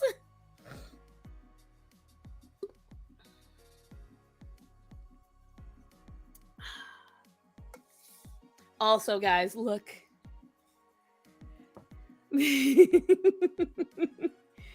Whatchamacallit. So I was watching this video where people were making fun of. They did the exact opposite when they showed this. Okay, so they were making fun of the Stanley girlies, right? And we obviously know I don't use Stanley because it's, you know, just it has way too much money. I'm using Nub Nub from now on. And so in one of the parts, she goes, "Look at this useless stuff, these useless accessories." And I saw this, guys, my eyes lit up. My eyes lit up because I saw it was a floral one. The one she showed was flowers. And I went, oh my God. Oh no, she's one of them. This is not Stanley. However, you guys know I live in the South. I get a lot of bugs that get into my house, and I leave my water fondling the nub. Guys, look at how freaking cute this is. So now I can leave my water unattended without any fear because this straw is upside down because Calliope chewed. Hold on, let me see if I can get it out and show you. Gotta whack out all the water. Look, you can see it right here. She chewed it and cut it open. Ew, extra protein my ass. No thank you. And I tried to get another one of these straws. It's by Hydro Flask. They don't sell just the straw. I have to buy a whole new fucking thing. I'm not spending $25 just for a straw. I keep thinking hockey when I hear Stanley Cup. Right, me too. And so she literally made a video making fun of these accessories. I went out and I bought this. I bought a pack of 3 for $5. So I've got a pink, a blue, and a yellow. And I love it so much. I didn't do iced coffee cup. I have similar problems. I have a cup with a lid because our church will sometimes be visited very religious ladybugs. Here's what I will tell you. This brand, HydroFlow, they're pretty affordable. This is a 50-ounce mug. All right, so this is 50 ounces. This is only $25. So it's very affordable, and it's a really cute color. It's huge. This does not fit in cup holders. Oh, also, the cats dented it. Look. Right here, they dented it just a little bit, but now I know slowly that the double wall is not going to work like it used to. She ain't bothered. What it looks like a shink's tail. Oh, that's true. It's the snack holder, right? That's where it goes a little overboard, but I do believe, in my opinion, if you were going out for like an outdoor event, right? So if you went to a blanket event and you just had your little Stanley or whatever it is, I don't see the issue with it then because you're out in public. You got one solid place to put all of it.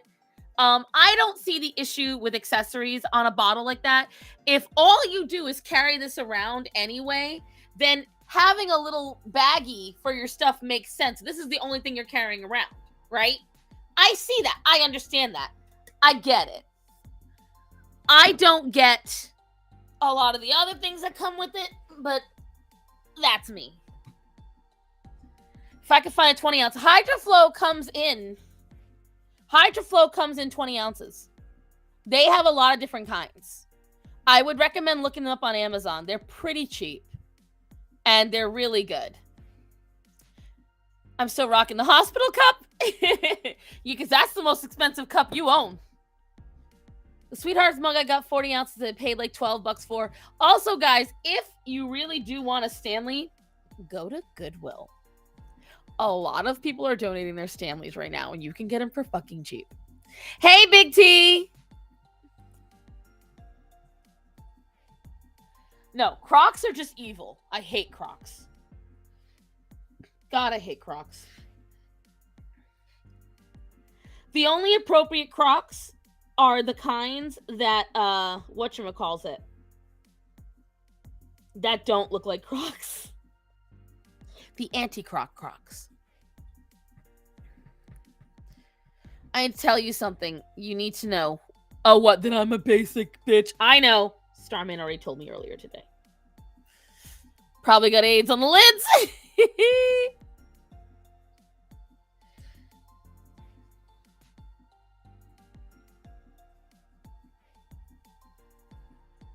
I hate this. This weather is changing, and I can feel the barometric pressure, and my head is starting to hurt. I hate it.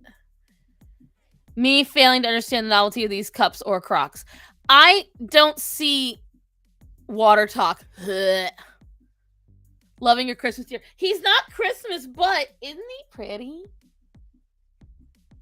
I drew him like 3 years ago.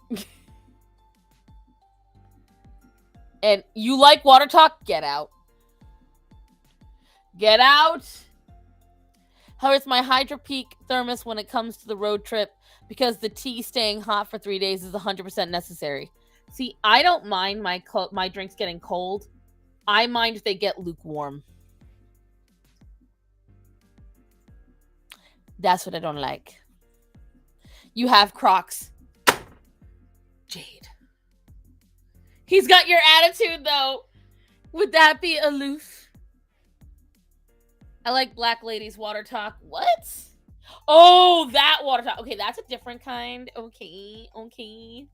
I know which water talk. You guys want to see a really good water recipe? Hold on. I've got the perfect water recipe for all of you. It's like, oh my gosh, it's so fun. I've got to find it first. Hold on. Who sent it to me? Someone sent it to me. I think it was Hunty. Who sent me this delicious water talk recipe? Here it is. Hold on. Hold on, kids. We are going to watch a delicious water talk recipe. Basically air. Rich people water. Not too much. You don't want to water down your water. Bloop, bloop, splash. Air. Of course we need coconut. Oh, god damn. And ice. That's triple the water. Malibu rum syrup. Sandra Lee splash. Hypnotic syrup. Sandra Lee splash. Gotta get those syrups in there, guys. Pineapple juice syrup. We're just gonna add a smidge. Here's our big blue syrup. Just a smidge. Amazing. I just love getting my daily servings of fruits and vegetables in my water. Old Smoky Moonshine, pineapples, fiber, health queen. Pineapples in there. Some pineapple ice cubes. Some coconut water and make some palm tree ice cubes. I've already have some done. I missed. More water. Whoop, there it is. Let's give it a stir. Taste test time. You guys have got to try this water recipe. If your water recipe isn't blacking you out, is it really hydrating you? I mean, come on.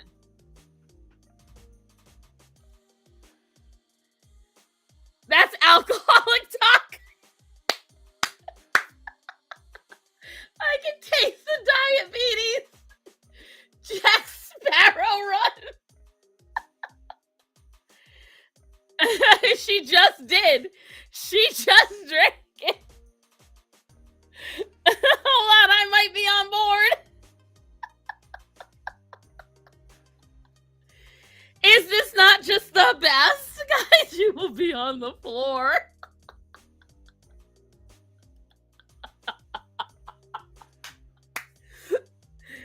This water recipe brings all the boys to the yard. Oh my god, the sink drink bartender, he's nuts. Emo trash, I'm already diabetic, I'm immune. Yo, guys, I love that woman. Her water recipes are life-giving. Again, if you aren't blacking out, are you really hydrating? You guys all know how much I hate the Sandra Lee splash, which honestly, you have to be a certain age to even get what she's talking about. I didn't need that liver anyway. Who needs those internal organs? Kidneys, livers, old hat.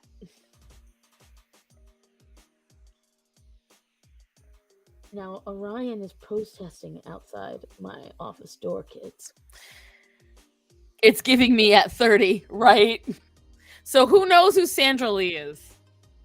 because she stopped being relevant a long time ago. You gotta be a full-ass adult and have watched Food Network back in the day. If you aren't fat, are you really healthy? Nice one, Chris. A literal trash can? 2 shots of vodka.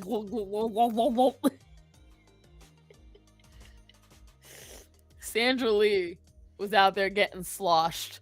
Not Sandra D, Sandra Lee. You remember her, Linda, right? Shout out to all the old young people. You know my favorite trend right now? You can't summon an entire generation with one song. That trend is beautiful. And if you do it right, you can summon an entire generation with one note. A singular note. And I want to see who of my generation can guess.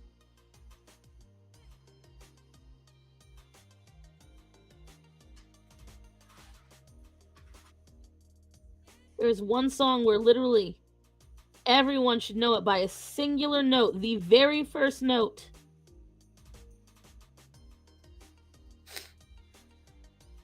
Look at me, I'm Sandra Lee, lousy with proportioning. Hits G note, boom. Emo, I would have been actually pretty upset with you, of all the people here, if you didn't know that reference.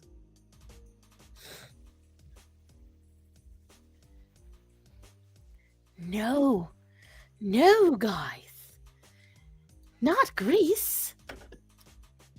That G note.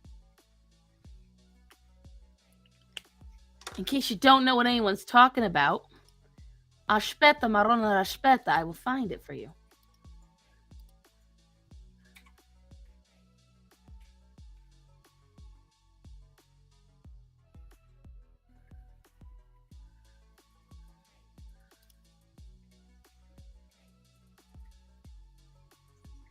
Hold on. See if you hear it.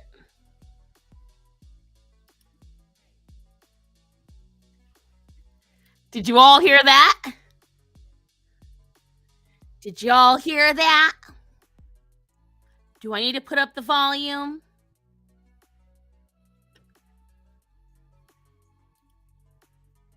Hold on, we'll play it again.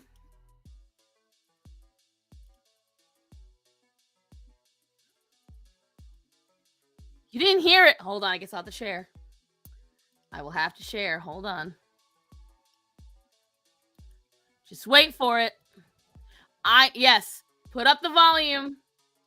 Get ready. I'm about to summon everybody.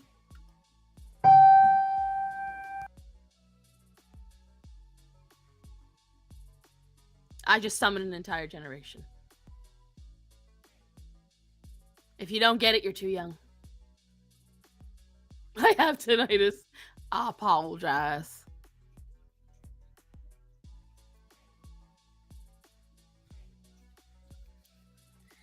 I just called all of them. When I was a young boy. There you go. Just for the song for a second, right? There you go. There you go, kids. Everyone's finally in. There we go. That's how you summon. That's how you do. Maybe I'm too old. Somebody drop Black Parade. Give Myriad a taste. Someone do me the solid. Drop it. Sing it, my fellow millennial emos. To Isengard, get out.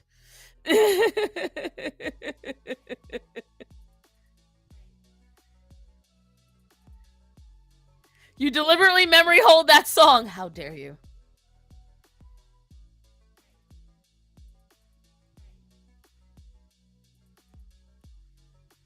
Let me tell you something. Starman and I, we drop everything to listen to that song. That's one of our songs.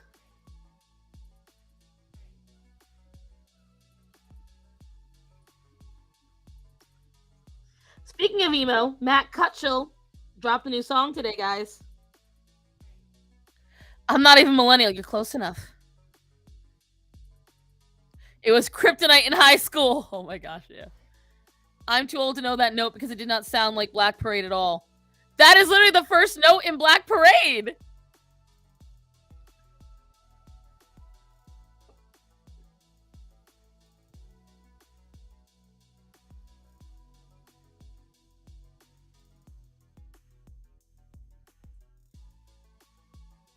But yes, Matt Cutshall dropped a new song today called Voicemail. Oh, don't listen to my voicemail. It's very triggering to emos, right?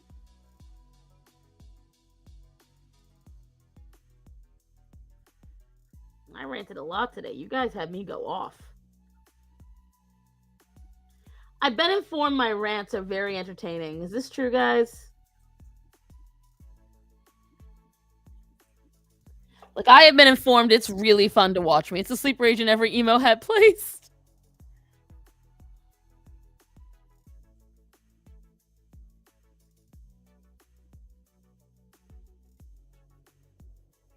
Like, my head actually hurts. Well, it's already hurting today because of the freaking... So whenever it turns from winter to spring here, I love Stars on Rants. Can you go off again? It's amusing. Give me something to go off about. I can't just do it on my own. I have to be inspired.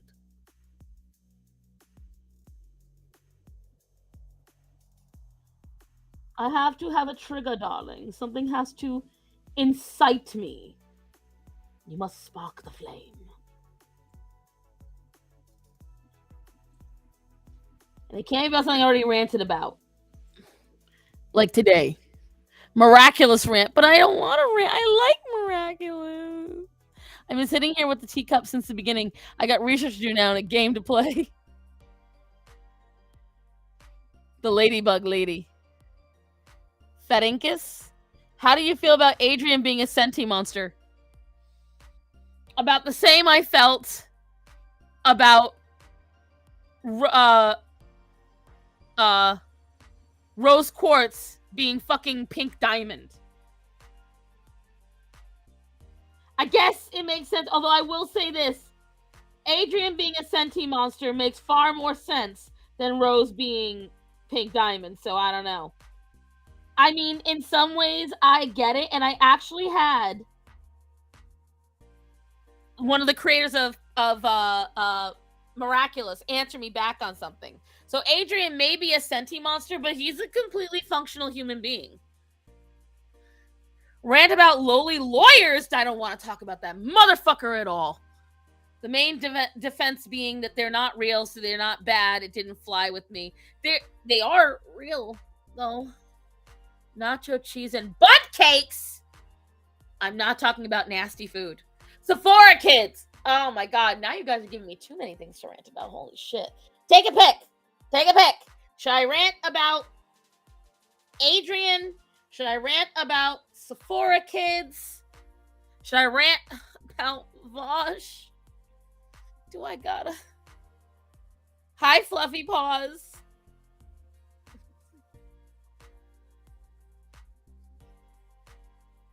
I am not going off about nacho cheese and bun cakes. That's disgusting.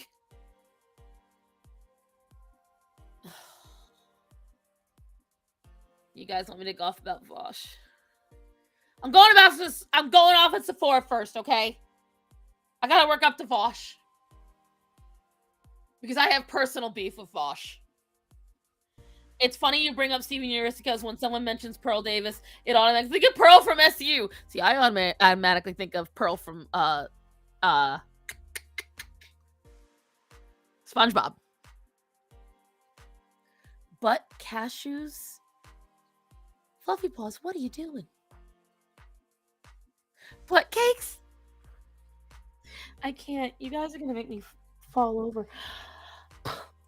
Here's what I will say about Sephora kids. Sephora kids is the perfect example of parents that don't understand your child is not your best friend. There is literally zero upon zero upon zero reason why your fucking kid is anywhere near a Sephora. None whatsoever. There is no reason why your child is dropping. I didn't even know what the fuck Drunk Elephant was until a month ago. What the actual fuck? Why are there children going in there? What do you need retinol for? I don't even need retinol yet. I am almost 40. I still haven't used retinol once in my life. Why are you letting these children go in and drop $900, $700, $800 on perfume and skincare that they have no idea what they're doing? Half of them don't even use it. They just put it on a fucking shelf so that they look cool. Why are we allowing kids to dictate it that much? When I was that age, everyone went to Limited 2. Everyone went and they bought fucking Victoria's Secret. You know what my mother told me? You're going to take Avon and you're going to like it. You're going to take Fashion Bug and you're going to like it. And this one little girl, the story of this one woman, a Sephora worker. She went into work and this little girl racked up a $900 bill. $900. And then, because one of the perfumes alone was $280. And the little girl refused to put it back. When I was a tween, I had icy blue lipstick that I milked for 5 years. I used that lipstick to the point where it was this little thin hollowed out piece. Every nice event I went to, I wore that lipstick. I only let my kindergartner use Burt's Bees Rose Face Wipes because she has a crusty face in the morning. That's it. Exactly, Jade. Exactly. Like, what is going on? Oh, yeah. How much for perfume? Yeah.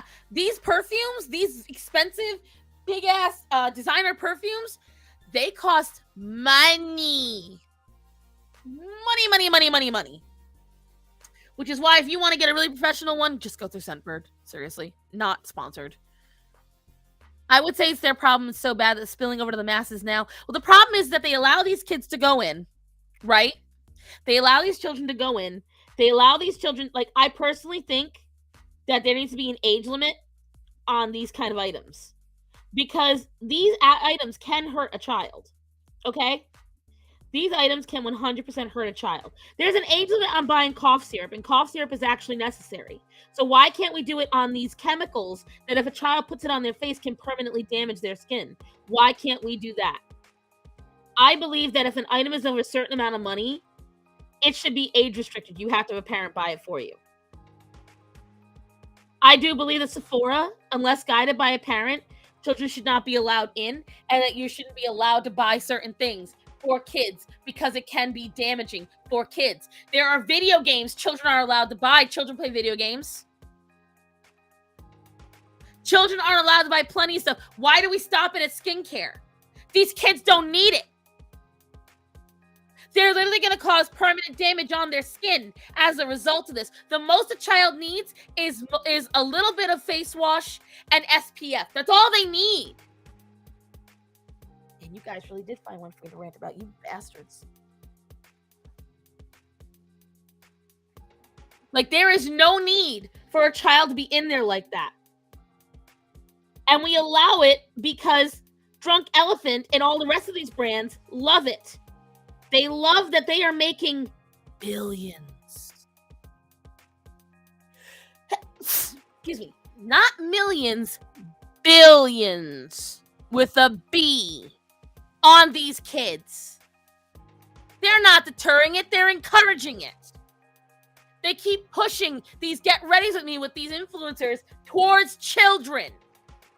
The fuck does a kid need to know about getting ready with me? Put on a t-shirt, slap on your light-up sneakers, and get the fuck to school. For fuck's sake.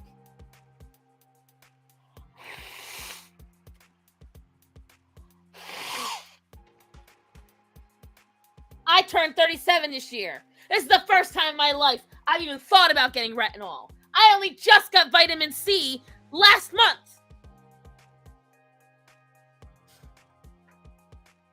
One time when I was buying 16 plus movies, the guy at the counter asked me how old I am. I told him I'm 20. He turns white as a sheet and starts babbling an apology. Still funny. It is predatory. It is 100% predatory. Just wait. Oh, just wait till Starman and I get our kids. Oh, anyone, anything predates on my children, it's gonna be the. When Izzy gets here, you bet your sweet ass, me and my sister-in-law, oh, we gonna arm up. Ain't no one touching the kids in my family.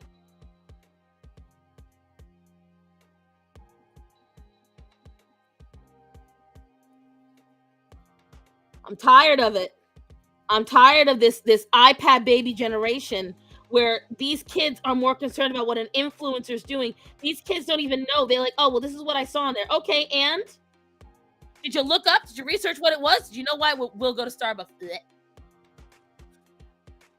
No. A can of whoop ass will be delivered 120%. What the fuck is retinol? That sounds like retinol is an acid protein designed to help women stop wrinkles. It does help out with retention of moisture in your skin. Hyaluronic acid and retinol both help out with aging women, so that way their skin retains moisture, you don't wrinkle as much, and it does help out with comfort of the skin and less itch. So it's good for women that are older. You know who doesn't need it? An 11-year-old. A child that barely knows what puberty is. A child that still doesn't understand what it means to like the opposite sex. A child that still giggles at the word vagina. Shout out to anyone in chat that just giggled at that.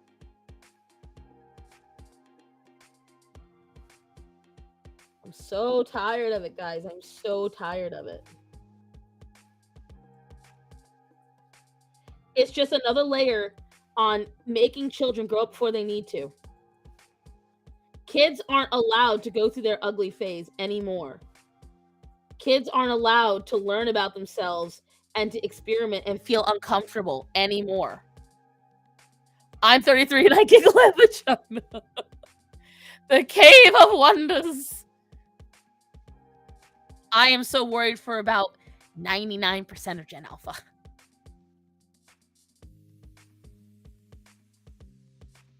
I'm very lucky that my boomer parents raised me with a good head on my shoulders. I don't know what happened to the rest of them. I don't know what chemicals they drank. I don't know what they did. They ruined the rest of the millennials, who then in turn ruined Gen Alpha.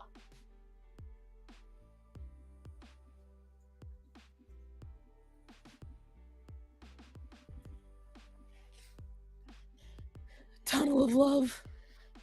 What you talking about? We're talking about freaking Sephora kids. Sephora kids who do not belong going anywhere near makeup.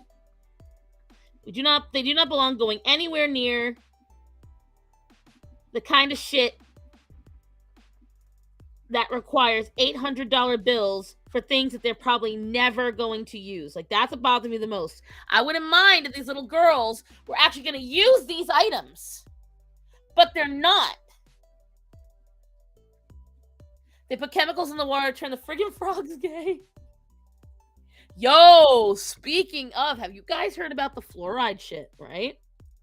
So for anyone who's actually paid close attention, because people do rag me for it, if you ever seen my teeth, and yeah, it is kind of a sore spot with me, you'll notice that my teeth look kind of stained, and I've actually been asked multiple times if I'm a smoker as a result of it. Some people try to roast me about brushing my teeth, even though I brush twice a day. I have something called fluorosis. And my dentist identified this when I was like 14. Because my mom asked, what is this? And he said it happens when you drink too much water. And I'm like, fluoride's supposed to protect your teeth, and I've got stains from it. And if you look it up, you know, supposedly it's harmless. But severe fluorosis can cause damage. But it certainly isn't pretty, I'll tell you that. Gotta love mild fluoride poisoning, which makes you wonder, does mild fluoride poisoning actually cause infertility? Who knows? And so my teeth are permanently stained as a result of it. And it's caused me some problems over the years. And now all these things are coming out about these problems with fluoride and how it's causing issues. Gotta have a little bit of poison in your life, right? And I wonder, guys. I mean, we all know I'm bi. We all gotta wonder a little bit. I drank bottled water instead of crud out of the tap here in Texas.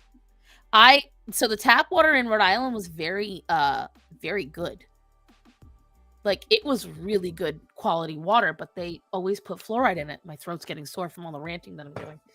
And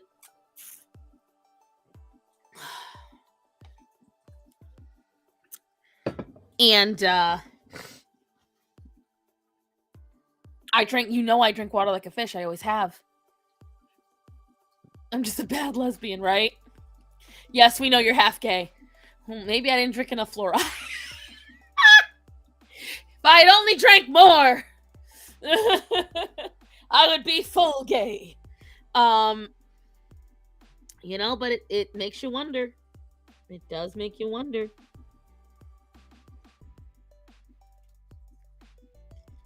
Certainly makes me wonder. It's not as bad as ghost pepper fluoride poisoning. That just sounds gross. Ugh. Ew.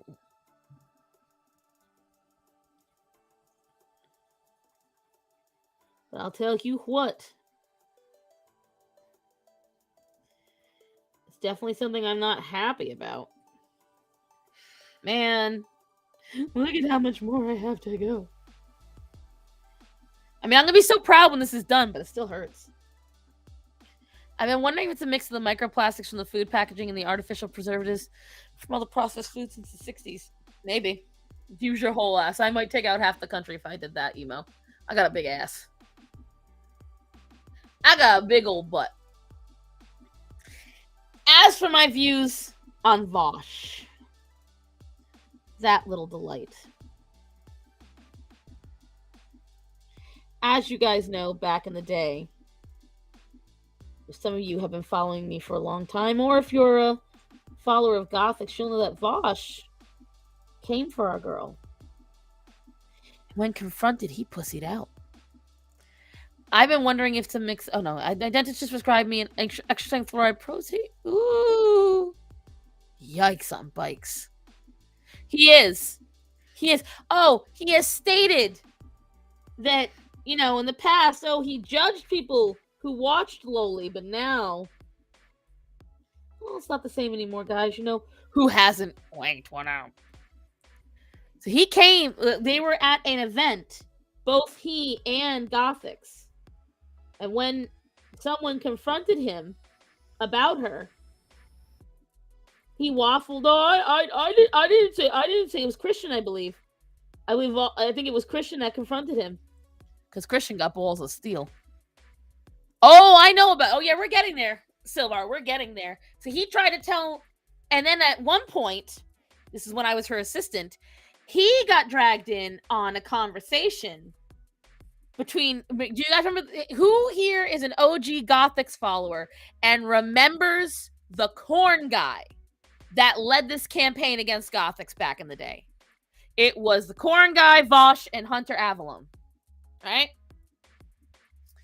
And as a matter of fact, Gothics and I were on a live when Hunter came in, and he and I were talking, and that was delightful. And then, whatchamacallit, the corn guy, I tried to set up a, he dressed up in corn. The corn guy, this is 2021, so a while ago. I don't know if he exists now. I know the corn costume was off the last time I checked in. Here's 600, but when you're 18, you should start feeling weird watching that filth. Right. And Chaco, I think you're the only one besides Silvar who was around for that. I don't know if Black Cats was.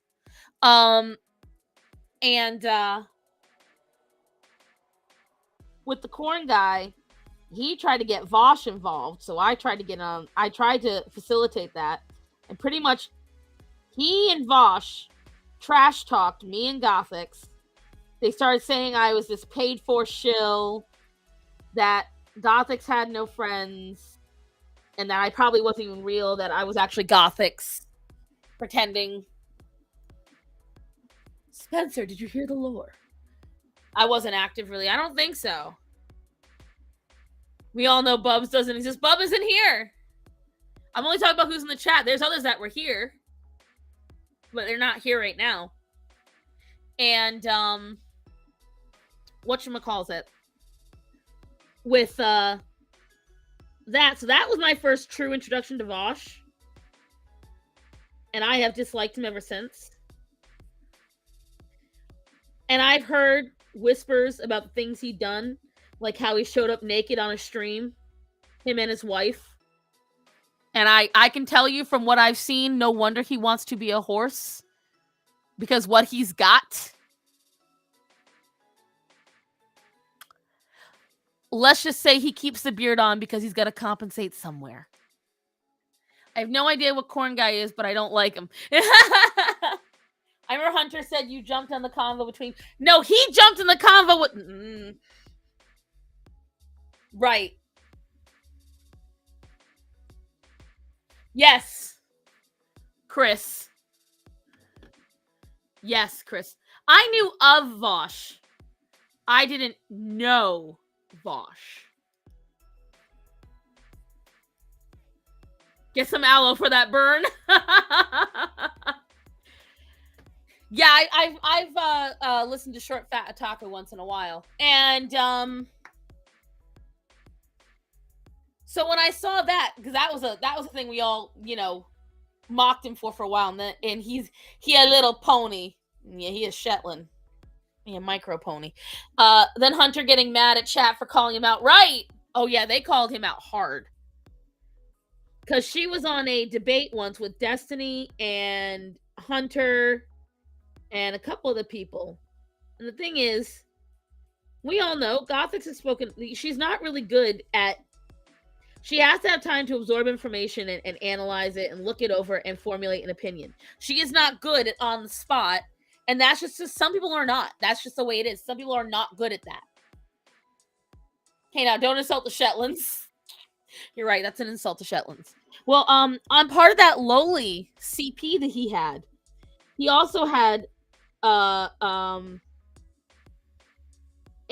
adult, you know, of horses fornicating with women. And when called out about it, he said, no, 100%, that is me. I will go on record. I want a horse cock.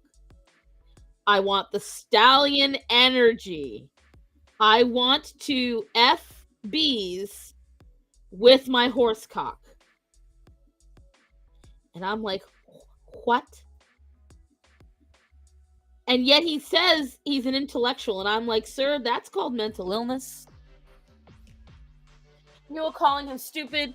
He was complaining the chat was toxic. And I told chat that I can't mute them for opinions. So I think Hunter's stupid. Yeah, bestiality. Exactly. And he tried to defend it all. Because his idea is when he promotes CP and all that, what he's trying to do is say, you can't hate on CP if you think blood diamonds are okay or if you have a cell phone. Like, he actually tries to equate owning a cell phone to that. I've watched enough of the people on him. Poor bees. Yeah, apparently he's spoken of very loudly furious. You thought he could get away with this being not sensationalist. He was wrong. Right. And I'm so glad he's getting canceled. He took Brony to another level. Right. Instead of wanting to be with the ponies, he wanted to be the pony. And it's just like, I love when you can spot a trash human being a mile away. And then all you got to do is sit back, say nothing, and eventually they tattle on themselves. It's the kind of people that go, we prefer to be called maps. What it feels like to me. It's giving map. Mm-hmm. See, and as somebody who was a proud brony, okay? Not that kind of brony, not clopping bronies. Just like My Little Pony. Okay, that. See? Moon, if you're still here, that was my guilty pleasure for years. Not so much anymore. Where was PETA, right? He a size queen. He said that. Black Cats isn't just saying that for the sake of it. I know she likes to be sensational. No. He called himself a size queen. Who does that? You can't say you want to have stallion energy and call yourself a size queen. My guy, have some dignity.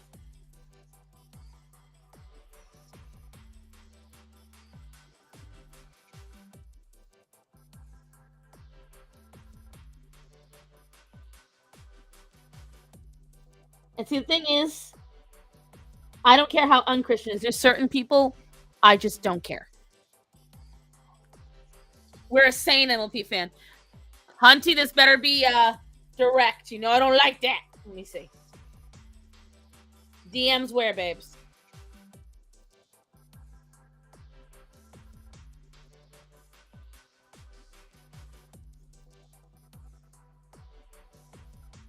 All I'm seeing is you telling me that you hit the wrong button. Oh. No cock like horse cock. No! Also, if you guys are hearing a rumbling, that is my washer. Do not distress.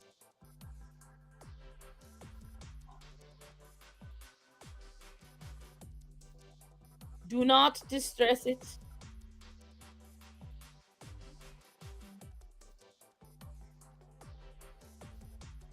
The infected LP on Insta gives me nightmares a few weeks. Watching weird prawn is understandable when you're young. I guess Vosh is a grown man. He is a grown man. He's a grown man out here acting this way.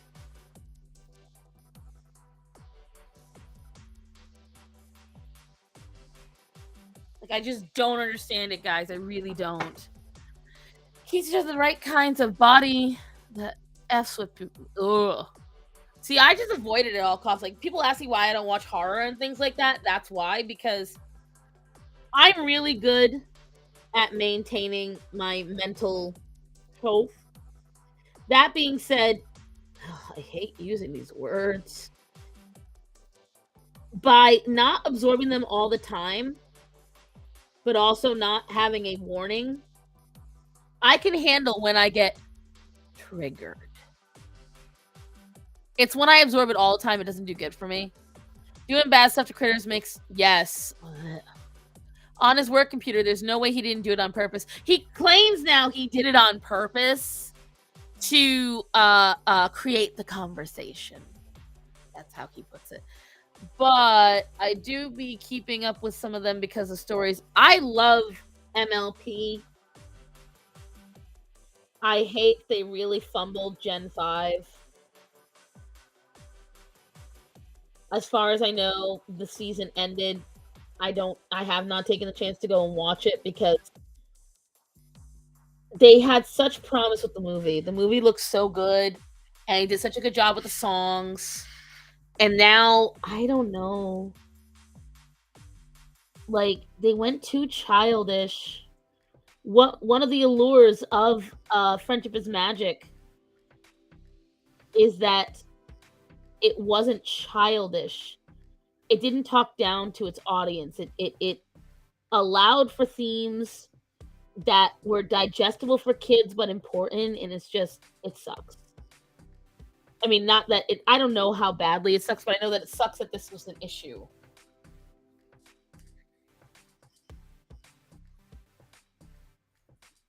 I definitely think the current one is overrated. I think that they had a really great show. I think a lot of it was... I don't think it is overrated in and of itself, but I also grew up with My Little Pony. I definitely see where you're coming from on that, Moon.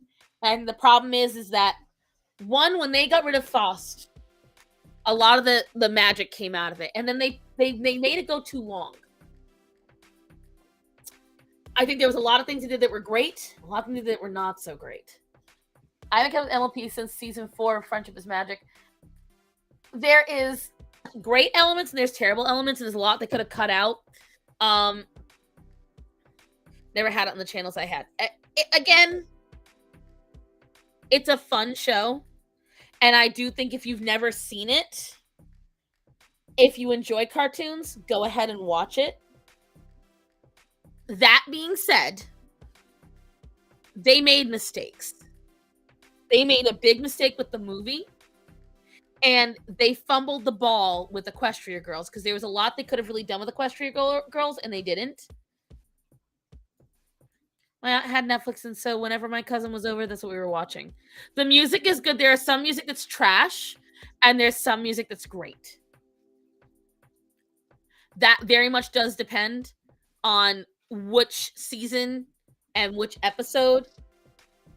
I had an Alicorn OC, kind of cringe, as the kids say, right? I was past those by the time I got into the fandom, but I had OCs back when I was a little kid.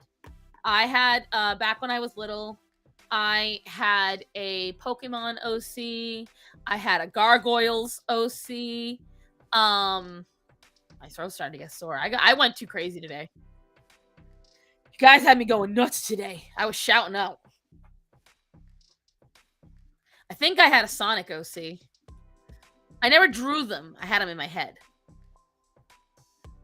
I had a phase where I had a Dragon Ball, 100% had a Dragon Ball Z OC. But I mean, when I say OC, it was just Starson. Understand for what it is. It was me. Hey, Desert Jack. Like, from 14 years old on, any OC I made in my head, they were starting to fall off, but they were always Starson.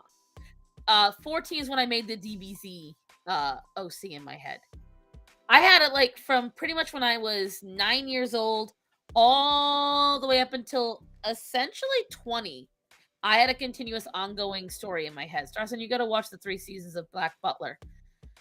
Oh no, is it romance? You always know you're in a Starson stream because we bring it all up, our favorite cartoons at some point, right, Leah?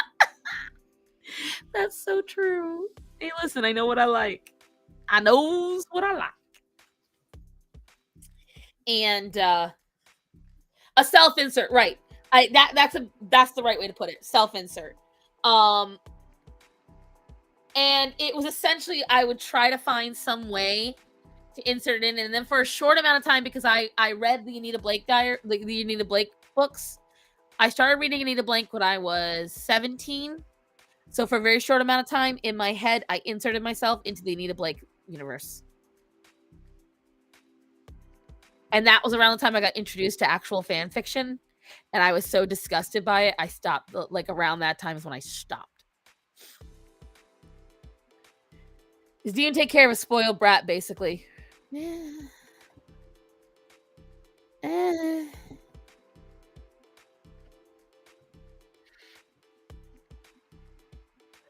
don't know, man.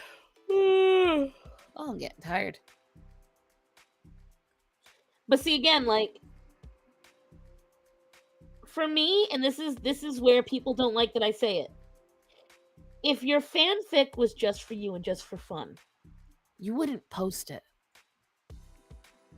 I do not personally have many content-related OCs. I have them in my head. I never put them down on paper. Not officially. You're not allowed to be tired. I made a self-insert for Hogwarts, and I read the books as a kid. I don't think I ever did a self-insert for Harry Potter. Fanfic scared Star Straight. Yup. 100%.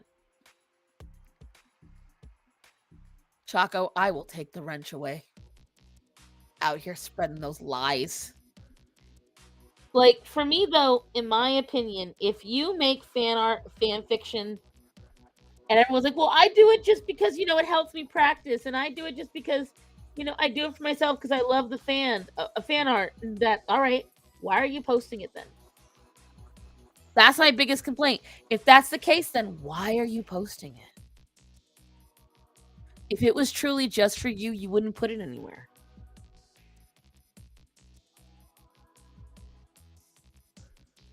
It's because you want the attention that it brings. You want the free advertising it brings.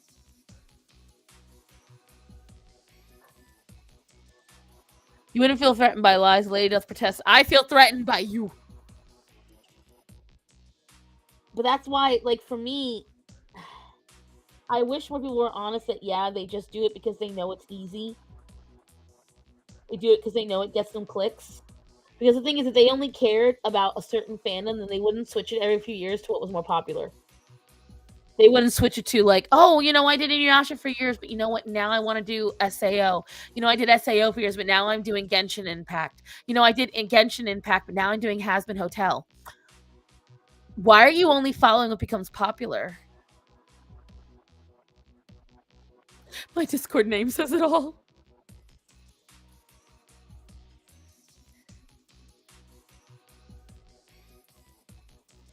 Starson is threatened by my yes. Between her and Rachel. I get threatened all the time in my DMs. Black Cat's always wants to trigger me. Always. She is always out to make me get mad.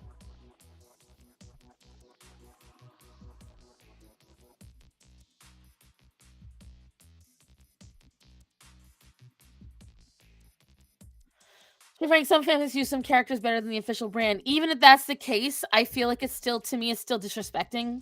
You know? Like, no matter what you do with a fanfic, you're still not writing it according to how the creator made it. And someone got mad and said, the creator is not God. Of that world, yes, they are. Fanacting from escapism, that may be why it's popular. That may be the case, but at the same time, why, again, I say it, why are you posting it? If you try to defend yourself with, I'm just doing it because it's fun and I enjoy it, okay, then why do you need to feel to post it? So I can share with everybody. Why do you need to feel to share it with everybody? Why? What makes you need to share?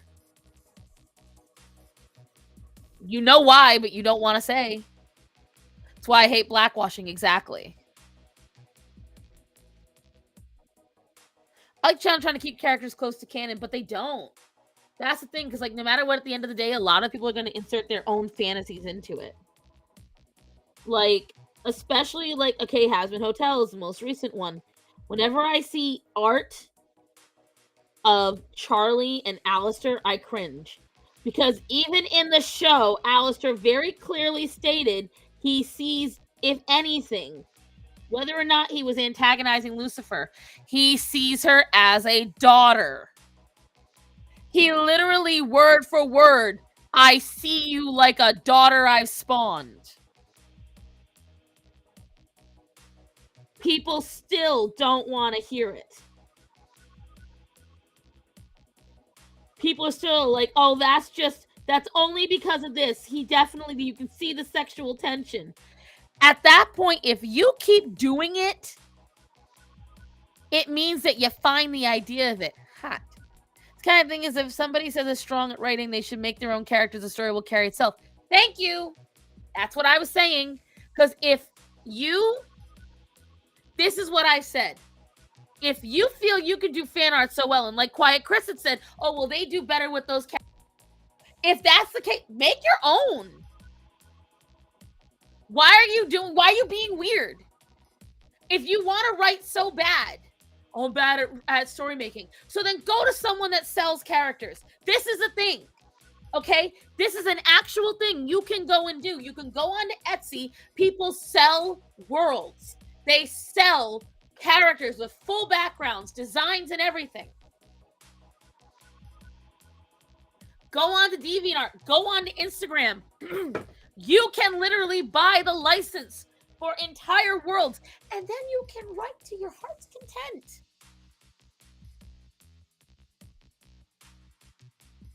Someone's shooting, now the dogs are getting upset. And this is my problem. If you say you're bad at creating, the reason you're bad at creating is because you only know how to create if it's someone else's creation. You've taught yourself to only create according to someone else's rules. You haven't learned how to make your own. They auction off characters. Exactly. People auction off characters. They auction off world building. They auction off lore. They auction off designs. So if you're not good at all of it, that's fine. You don't have to be good at all of it. But find a way to make your own. It may sound weird, Myriad, but it's because somebody might be really good at writing once they're given a prompt. But then make something that's yours. Make something that is creatively yours.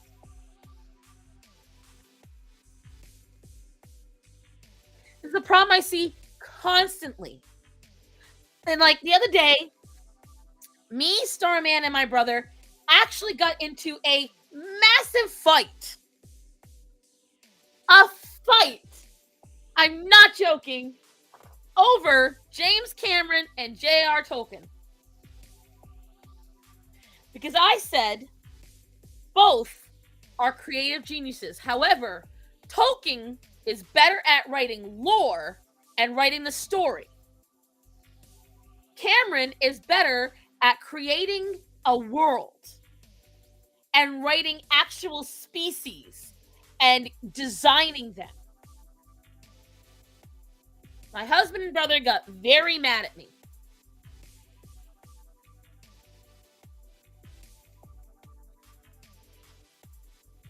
They tried to say that Cameron was in no way at any level, that Tolkien was better at all of it, and I was like, he's not. If he was better at it, then he would have created the same kind of in-depth world that whatchamacallit had. They're both good. But one's better at one aspect than the other. Thank you. Oh my God, Leah, this was the point I made. They told me I was wrong. I said the only thing he made, I think it was orcs. The only thing he made from scratch. Literally everything in James Cameron's world was from scratch. Tolkien took already existing lore and did essentially a fanfic. And I said this too. He's real good at describing the fucking blade of grass and the grain in the wood.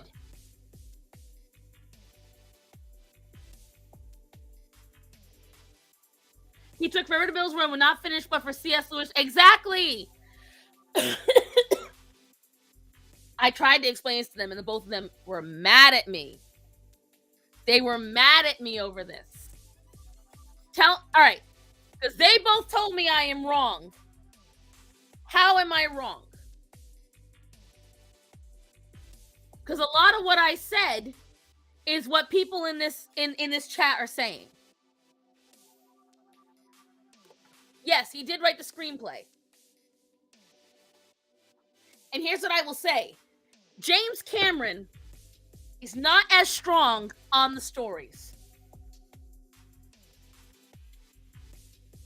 James Cameron did Terminator, Alien, Titanic. He did Avatar. They're all good. But especially when it comes to Avatar, he did a far better job building the world. I feel the same way when it comes to Alien. He did a far better job building the world. I feel the same way with Terminator, although Terminator, I feel, is his best story, because technically Alien, he didn't write it. Terminator is his best job story building, but I still feel his world building and his creationism is far better than the lore, the mythos, and the story itself. I feel that's the case. When you watch Avatar, Avatar is not made for the story. The story is made so you can see the world.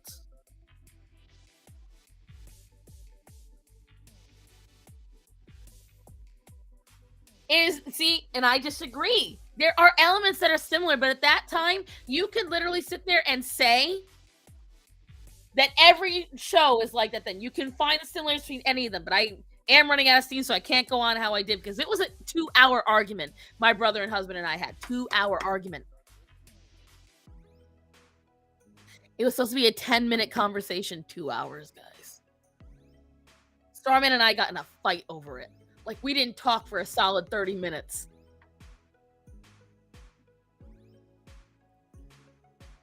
The blue people or the Arrowhead blue people? And that's the thing. You can be a creative genius. It doesn't mean you're the same kind of creative genius. There's different kinds. There's different kinds. And you have to get over that. T2 is, to me, the still best. I don't recall T3 too hard. And I don't think I even saw T4. He's right what? See, you're not explaining what he's right about, honey.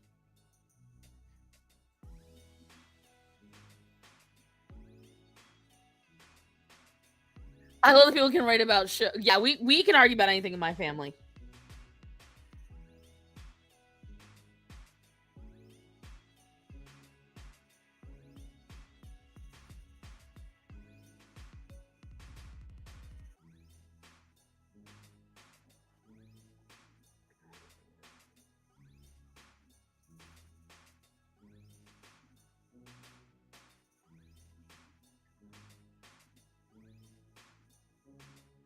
But that doesn't explain anything. So you don't think that James Cameron made a good world building at all?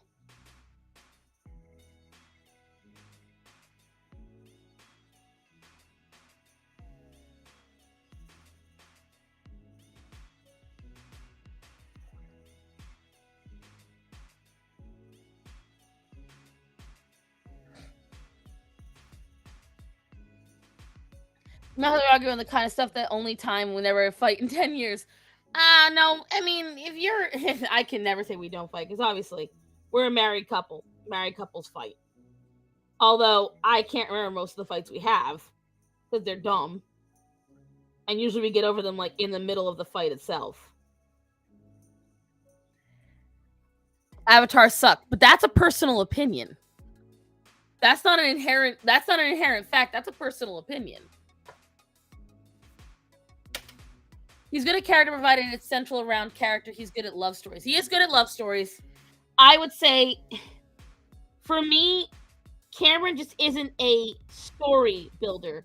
He is great at design. Like, he created literally thousands of creatures for the Avatar movies.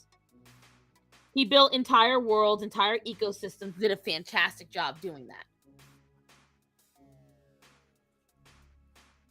A personal opinion that's wrong. Visually, Avatar is stunning, but it was boring. See, and the thing is, I personally enjoyed the visuals enough that I could ignore whatever might be wrong with the story. That's how because visually, it's very interesting. But the thing is, here's the question. Do you feel J.R. Tolkien is as good at creating worlds from scratch? Round one fight. Like, we're talking like he doesn't just create a character. James Cameron doesn't just create the character. He creates how their organs work, how their blood works, how their mating rituals work. He creates how their entire livelihood works. Planned by teams. He created a lot of it.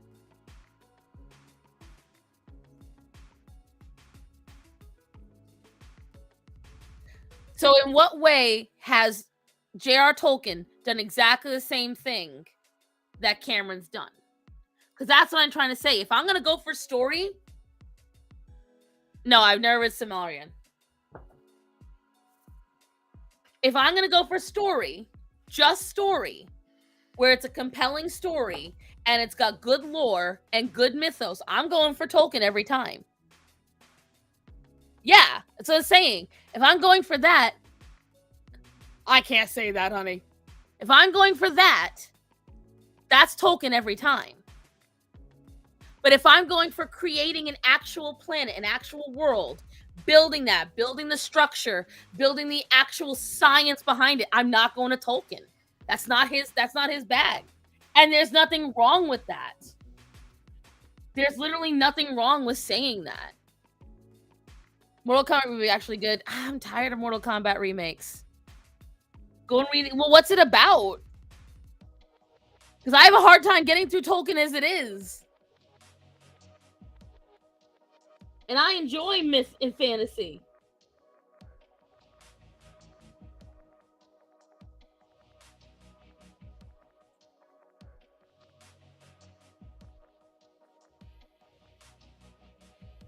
Like, for instance, all right, let me put it this way. This would be like saying Tolkien is really great at being concise, direct, to the point, and without being too wordy. Just like whatchamacallit. Hi, Lola! You guys can see her, she's on X. But hi, Lola! She's my fellow anti-bopo.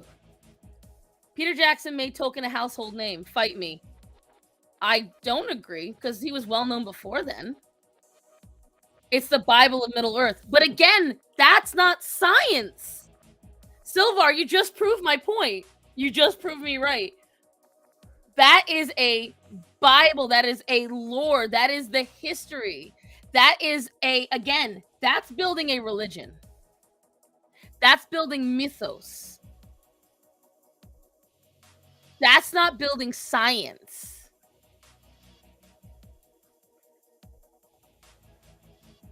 They're two different things.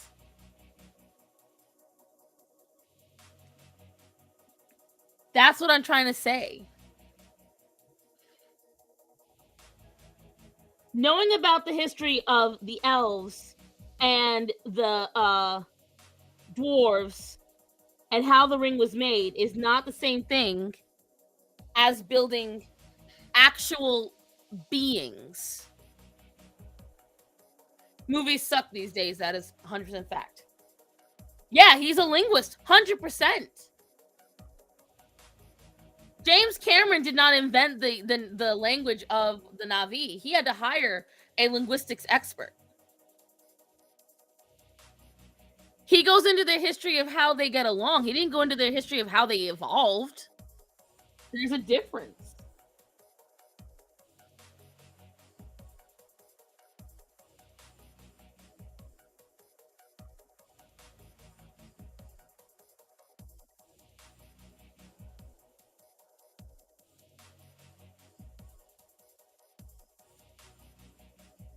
That's what I'm trying to say.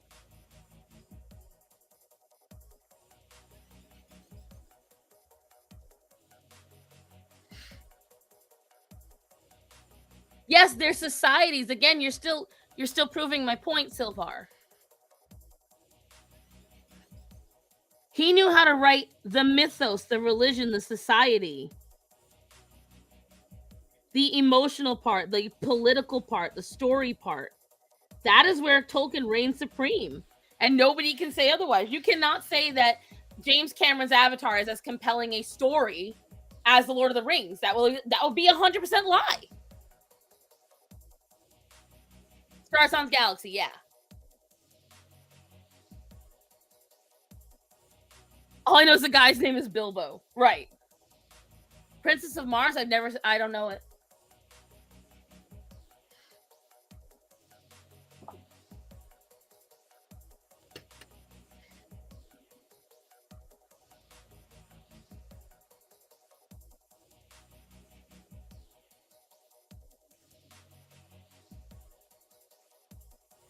Well, let me ask you this, Sylvar. Since you're telling me that I can't formulate this opinion because of not reading this book. How much have you looked into on the in-depth, the backstory, the creating of, and the creatures of Pandora? Can we call Star Child Pluto? My husband called our daughter as bedtime stories. Princess of Mars, never heard of her. Nope. How much do you know about the creatures of Pandora? How much do you know about all the different things that he made for it? Pulmonary system works is meaningless in the story. But that's not, but see, again, you're proving my point. I just got through saying, Sylvar, several times, when it comes to story, that's where Tolkien reigns supreme. You are proving my point. You're not understanding what I'm saying. What I am saying is what I said from jump. If you're talking about creating, but see, again, then you can't say that I'm wrong just because you simply have not absorbed it as well. Cardiopulmonary, that is what I'm talking about. The inner workings, that's what I'm trying to say. When it comes to creating something like that, where it's the literal scientific, evolutionary the workings of the biology of these creatures. That's what I'm talking about. That's what I'm talking about. Cameron's better at that. Whether or not you find it important, it's still what he's better at. Compelling story, in-depth characters that you care about, Tolkien, all day long.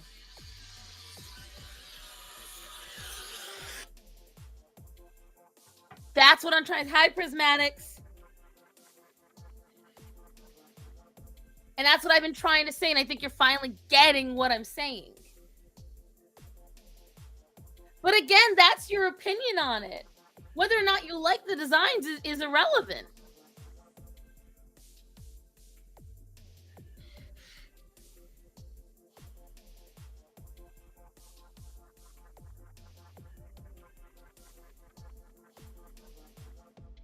There are plenty of things that are extremely popular that I think are stupid. It doesn't mean I'm right.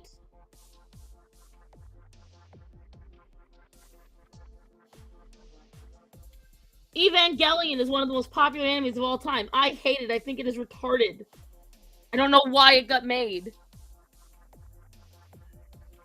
Very different eras, both cinematically and storytelling-wise. Thank you. So what I'm trying to say, like, people are not getting it. And again, this is something where Starman got very hung up on. They didn't understand what I was saying. They are both talented creators in their own rights. Biology doesn't work either. It does. How can you say you don't know? It doesn't work when you don't know anything about it, Silvar. Two different eras, two different genres, definitely, in their own way. Thank you. So I'm trying to say, like, everyone's sitting there trying to make us one above the other. No, you both can be very good at it, just in different ways. And if it's not something that you like, that's fine. You don't gotta jive with it.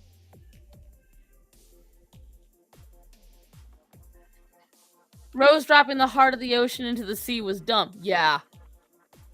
So you just don't like Cameron. See, that's fine then. Just say you don't like Cameron.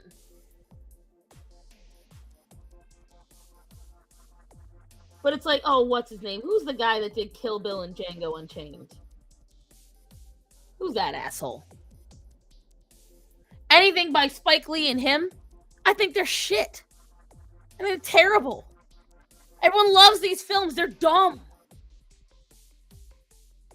But they're masterpieces to everybody else. I think they're stupid. Quentin Tarantino sucks. Quentin Tarantino is horrible, but everyone loves him.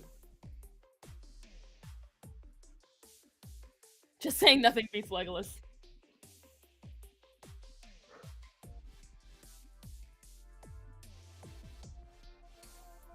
And again, that's your personal opinion, Silvar, and that's fine, but it doesn't mean that it's the only opinion, you know? It is a hot take. If I hear Tarantino, I've never watched Pulp Fiction. I have zero interest in it. As I'm saying, like, these movies, everyone says they're great. I think they're terrible. They look boring. They look like they try hard. All of them. So I don't watch them. But if you ask the general public, they'll say they're amazing.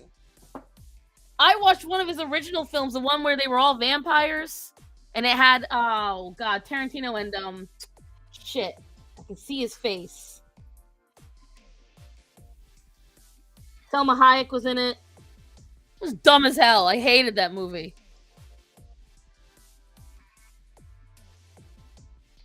Terrible if you never watched them. Exactly, but that's what I'm saying. See, because you don't agree with those opinions, so they're now just opinion. And that's what I'm trying to tell you. From Dusk Till Dawn.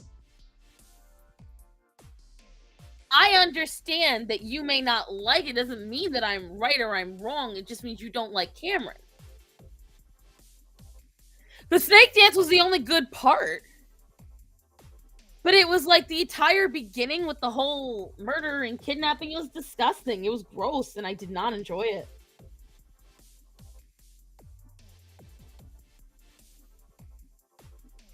Like, there are some scenes from some movies that are fun, Like, there's some scenes from Django Unchained that are fun, but overall, not a good film. And this is just how I feel about them. Because I'm sorry about, but how can I take Rose McGowan serious with Machine Gun Legs seriously?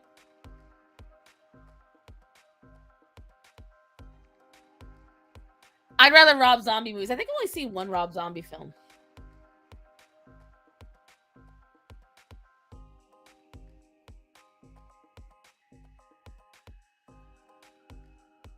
Well, here's the thing, Sylvar. Starman likes Avatar alongside me. How do you know what's a good movie? Right. Quentin self-inserted himself. Yeah, it's all I said was, and again, this is the exact same argument. People seem to take it way too seriously. Just because someone's talented at one thing doesn't mean they're talented at everything. It's very hard to be talented at being a good, compelling storyteller and being a good designer. It is very hard.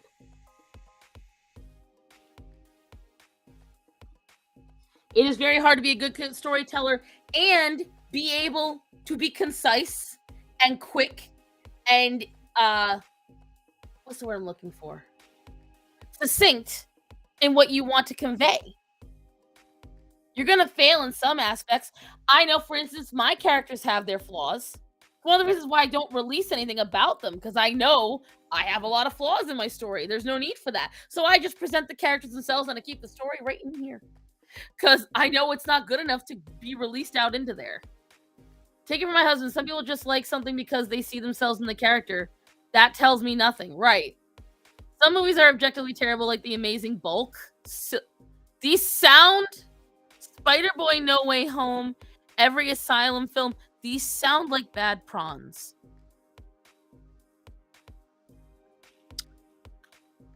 These sound like very badly made prawns, sir. It's partly why I do movie reviews, right? And there are movies you can love at one point in your life and later on hate. And there are movies at one point in your life you hate, but then later on love. And that's okay too.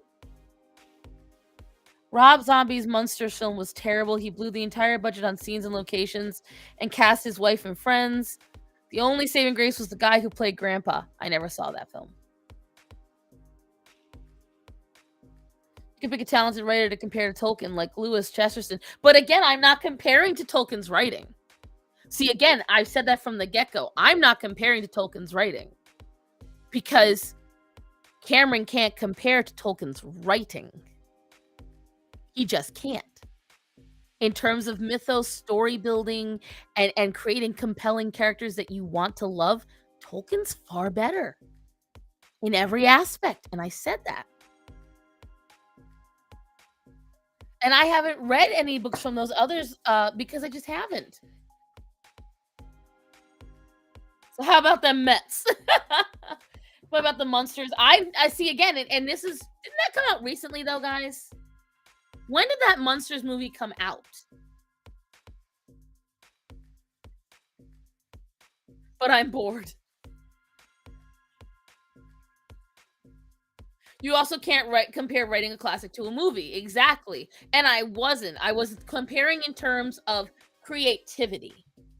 I was comparing in terms of there are people that can write really wonderful stories and it's beautiful and amazing and you can create off of that story. Then there are people that are really good at designing. And why I was saying this and it got lost in the sauce, as it did when me and Starman and my brother had the argument, you can be really good at writing, but shit at creating characters. And not creating characters as in the personality and stuff, but creating characters in what they look like, how they function, what they wear, all that. So if you can't do one, you can go to somebody else that's better at it. This is the point I'm making. Wow, someone is really out there shooting right now. I'm glad the dogs aren't out there. That was the point I was trying to make. And if you want to do fan art, you want to do fanfic, you want to do all that stuff. The guy who played the new grandpa with was friends with the guy who played the original grandpa. He was the only one who took the character and story seriously and did his best. I know Greta is fueling enemies to lovers shipping from me. Ew! If your next sentence is you're going to have Tolkien and Cameron as a couple, Hunty, I might have to disown you. And artists will always shine when they play through their strengths. Exactly. And that's all I was trying to say. If you are somebody that's really good at writing a story, but the reason why you need to do fan fiction is because you need someone else to give you that buffer, or you can't create the world on your own, but you're great at bouncing off of it, then go and find someone with a story that you can bounce off of. Buy one.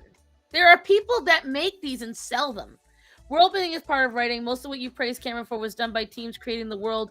But I literally watched documentaries on it. He built that world when he was 12, Sylvar. That's one of the first things he ever created.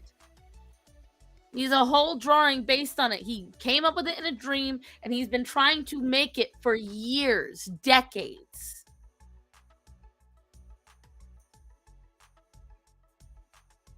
They're flawed designs, and they're flawed if you look at them from the human and Earth perspective.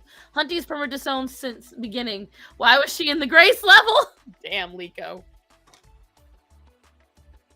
But that's my point. You not liking him, I get it. You have the rights to that. Again, like I said, I have personally, I see no value in Spike Lee or Quentin Tarantino. Everyone loves them. That's why me personally, it drives me nuts that people follow directors.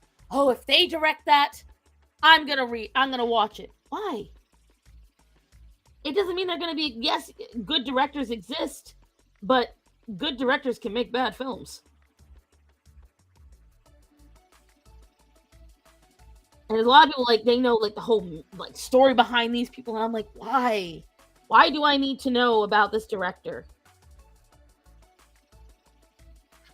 My brother's one of those people. He memorizes that shit. He memorizes all that shit about the directors and everything else, and I'm like, ugh. God, that sounds so boring. I don't care if you're a director or not. Just make a damn good film. Which is hard to find these days, just plain and simple.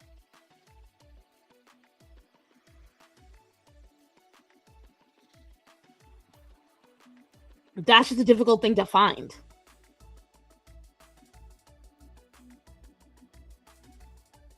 Paradise, botany, etc. They don't make sense. Gen Z called that peak level autism. But how do they make sense? They make sense when you create the entire world to make sense in and of itself. How about the supposed pregnant trans woman on the clock? What? Let's switch arguments.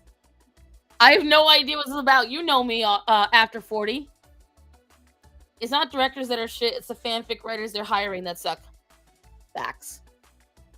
Facts.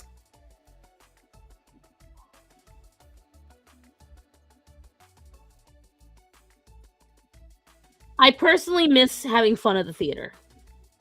I think that's what I miss the most. And I don't know any movies coming out that are fun at the theater. I will say this though. Maybe this is going against what I said earlier. I am looking forward to Deadpool 3. I am looking forward to that.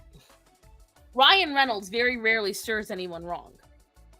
The same way I would say, I put Ryan Reynolds and Henry Cavill in the same boat. In terms of people that refuse to be dishonest about their IP that they're representing. They'll be loyal to the IP, even at their own detriment. I started hating going to the theater. People always on their phones. See, I will say that I'm very lucky. Everywhere I've gone to the movies, I've never had that problem. Dragons and White Watchers. Has anyone seen the advertising for this movie, Damsel? The Netflix movie. That looked interesting. I did kind of want to see that. It's not expensive if you go to Dollar Tree. Yeah, Henry is strict about sticking to the source material. Right. I love the top off and get some. Okay, have fun, honey. Bye, Leah. Damsel's this new movie coming out through Netflix, and it's See, I don't want to give. Well, I mean the preview gives it away, so maybe I can. It's about this girl who gets betrothed to another a prince in a neighboring nation, and everyone's like, "Oh, you got to be careful," and she's like, "No, he's sweet. You know, we're building our nations," and they have the marriage ceremony up on this mountain because it's traditional for the whatchamacallit, for the family, and they pick her up. It's nice here we can stream movies. We can do that here for some movies. He picks her up during the marriage ceremony. He says, "Don't worry, I've got you. We have the rest of our lives together." And then he promptly throws the poor bitch off the fucking mountain. He just chucks her down the mountain in full, like she's a princess. My comment is too long. Is it? Did it delete your comment on you, Silvar?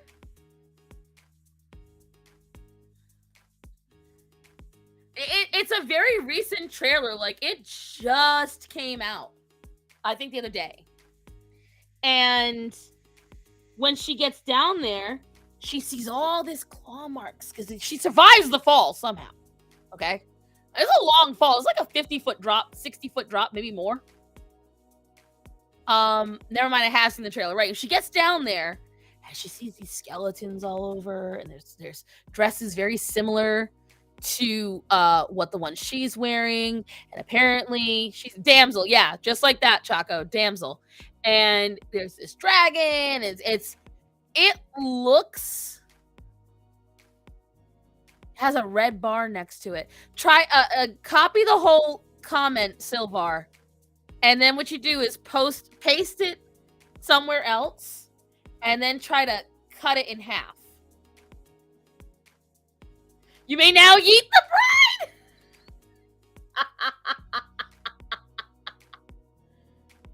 You think the dragon... See, no, because the dragon... Okay, so the dragon yells at her, "Run," and smile. I don't know. They're saying it's some kind of sacrifice thing, but I'm deeply interested. The old phone would highlight letters once I passed. It doesn't do that anymore. Maybe you gotta update your... Maybe you gotta update your phone. Oh, no, not your phone. Your YouTube. Because mine still does that, I think. Though I'm pretty good at sticking within the letters. I can't do all the copy pasta on a phone. It's not hard. You got this. But yeah, and it looked really cool. Apparently, these monarchs constantly marry off girls and kill them. And it didn't look like there was any political bias. It looked like just a good, fun film. Not fun. Like, I mean, it looks like it's kind of depressing in some ways. But it definitely looked interesting. And I want to see it. I really want to see it. And,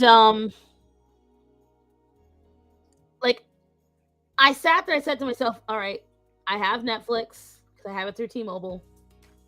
I said to myself, if I keep thinking about it, maybe I'll watch it. And I was like, maybe not, maybe not. And then, yeah. Now I'm like, hell yes. I want to see it. It's the new phone. The old one does it still. Really? Fun like Sucker Punch? I've never seen Sucker Punch either.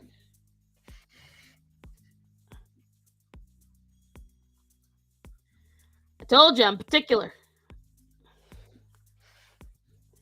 There's some movies I'll 100% go for, and some I would just, like, not interested. Like, doesn't call me at all. Sucker Punch being one of them. Like that new, whatchamacallit. The new, Mean Girls. No thanks. I'm good. Keep it away. Not interested.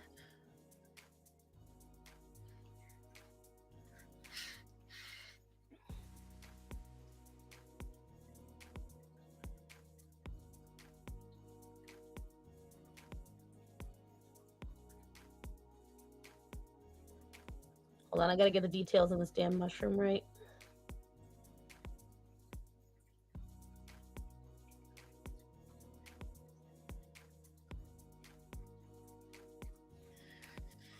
Oh, they need to quit making things that aren't musicals into musicals. Agree.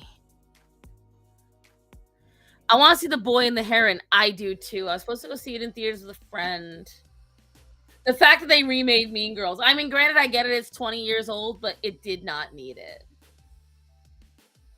It did not need it whatsoever. Like, useless thing is useless.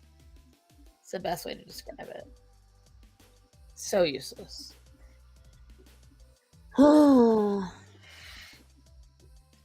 Well, unless Starman gets home very, very soon, I'm just going to try to finish this up.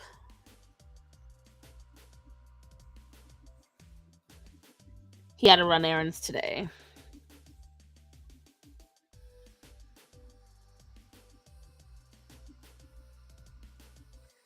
I'm just pissed they're going to fuck up Wicked. Yeah, I really don't want them to make Wicked. Who else is, like, not looking forward to them doing Wicked at all? It doesn't make any sense to me. Because, like, it was a great book. And it makes a good musical. Sorta. I enjoyed the books with Miss Homewrecker. What? Miss Homewrecker? Wait a minute, what?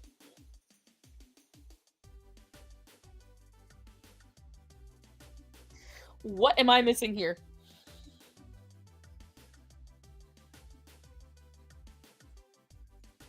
Which Miss Homewrecker? Beetlejuice musical gives me mixed feelings. I'm not, like, everyone loves it. It's a film Broadway version, but they already do that. Oh, Ariana Grande? Oh, aye. She been kind of quiet lately, hadn't she? Apart from the Queen's speech and the King's coronation. Not watching movies either, right? I get really tired, just like Jasmine just said. I'm tired of musicals that were not musicals. Like, everyone's like, oh, the SpongeBob musical. No, it's dumb. The even Shrek, and Shrek had technically musical tendencies. It is a musical, but it doesn't belong being a movie.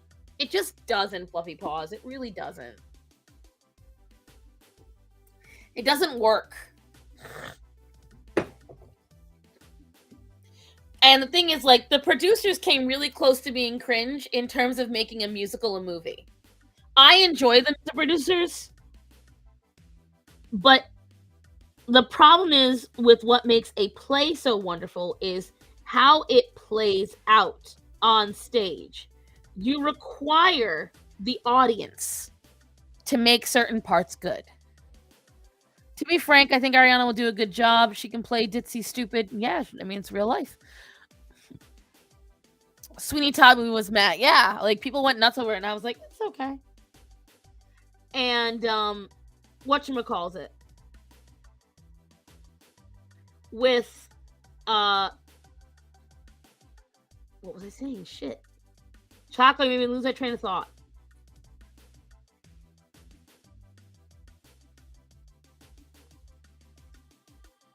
I stand my black gal. Oh yeah, there we go. It doesn't capture the humor. The problem is if you watch the producers, for instance, and I love the producers, okay? I love that movie. But if you watch it, you can see they purposely blank some parts or look at the screen as if the audience is there to have the laugh. That's a problem. There are parts in the play that are funnier in the play because of the audience being there. The audience's reaction to it. He hates musicals, but all he does is write musicals. I know what you meant, but think Cameron is a bad example. If you want cool aliens and you just want to bust my ass, Sylvar. I can't with you. I'll look into Ringworld. Oh, speaking of remakes, Everyone is big mad about the Crow remake, even though it's supposed to be more faithful to the source. I think the problem with it is that they are upset about the Crow because of Brendan. Oh fuck!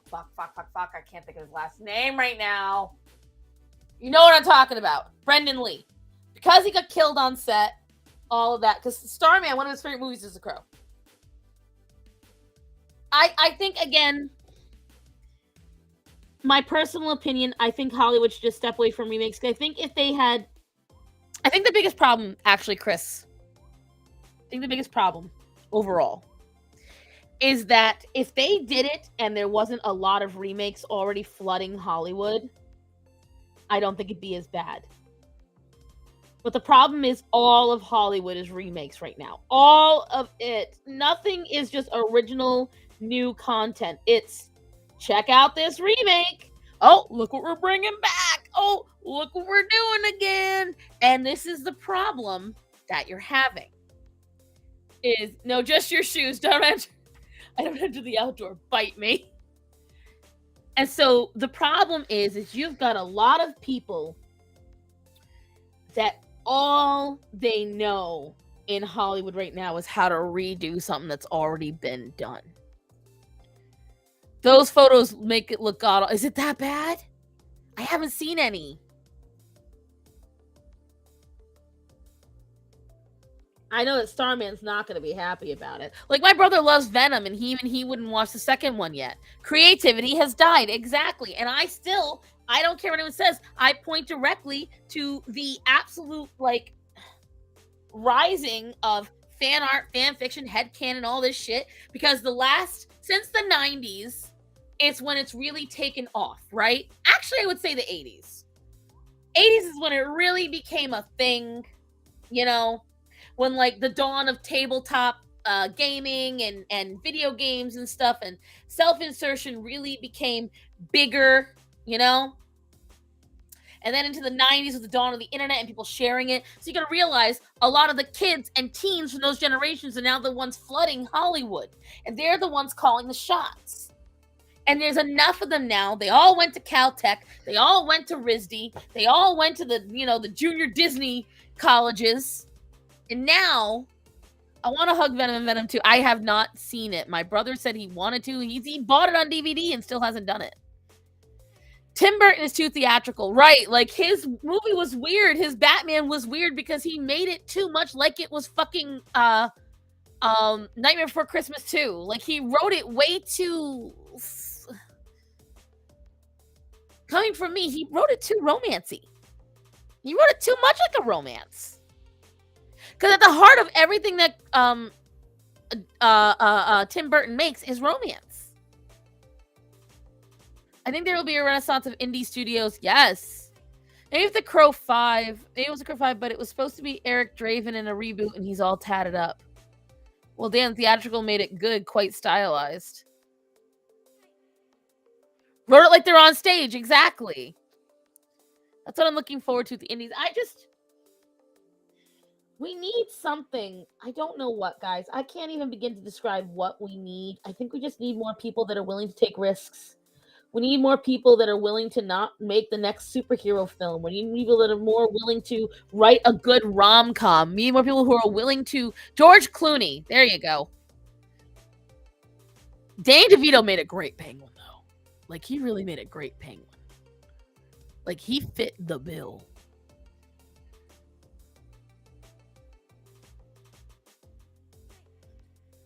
But it's just like, we need people willing to write a good rom-com. We need people willing to write a good buddy cop film. We need people willing to write these movies that may be formulaic but are fun. Like, Violent Night was a great film. Fat Man, great film. I think people just want to complain. People making fun of the new guy looking like Jared Leto's Joker. Meanwhile, the Crow looked like a Kiss knockoff. Very true. Like Tyler Perry, for example, he writes plays movies, but his writing for sitcoms is corny. He writes them like they're on stage. Yeah, they're corny, but at least they're original. But I get what you're saying. Tim Burton is about nighttime and winter and longing for the unattainable love and death. I've never heard it put so well. It's true. It's gross dream. I think people are staying away from certain things because of how everything is so offensive. Right, but that's the problem. We're tired of not being offended. It's too stale. It's too... Beyonce wrote a country song. Can't we just get back to the basics at this point? I need the 10 things I hate about you. Yes! Yes! Something timeless, something fun, something good. You cry a little bit, you smile afterwards, you leave the theater holding hands. I'm tired of listening to how, mean women are and how terrible the patriarchy is. I'm tired of hearing how, oh, I'm just a lost person in this sea of cruelty. Oh, I'm misunderstood. Just write a good fucking film.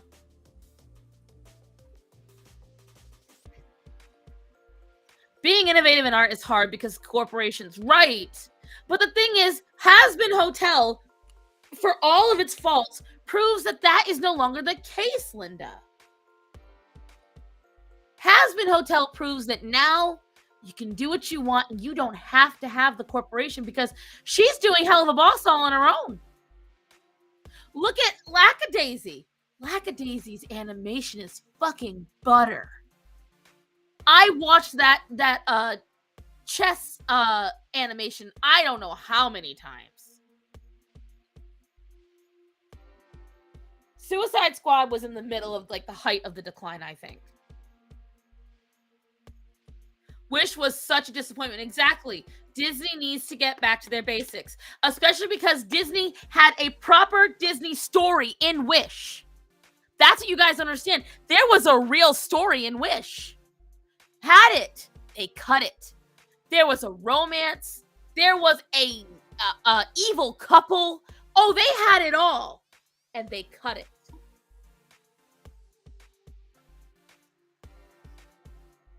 You could tell they got cowardly on it. Massively cowardly. Massively. And I'm just tired of it. First Suicide Squad movie was a series of movie trailers taped together, right? I don't remember. I think I saw it and I don't remember liking it. Suicide Skanks. Wish just feels safe. It doesn't even feel that. Wish feels sanitary. Wish feels Chat GPT, which is so bad because people have put the entire Wish script into Chat GPT and it comes back. There's a thing that can see if it's been AI generated, and a lot of people were saying it comes back that it was partially AI generated, which is pathetic. Pathetic. It's bad. The worst thing is that there are literally thousands of tribes and cultures and hundreds of cities and dozens of countries that Disney could go to for inspiration. They're scared. They're scared. The problem these days, they're trying to force so much ideology. Yes, and that is the biggest thing. People have said it. When your main focus is producing an ideological message and propaganda instead of a story, you don't make anything good. I actually talked to someone about who helped make the first Suicide Squad. He said it got completely changed later on. It was nothing how it was originally shot. He let the movie premiere in confusion. It happens a lot. Happens so much. That happens so much in Hollywood.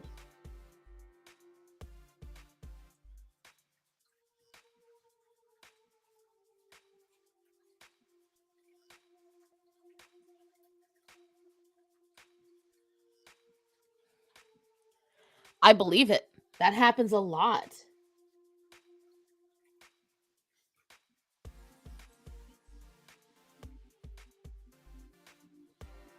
I'm almost done. I've got just these probably like 300 little petals left.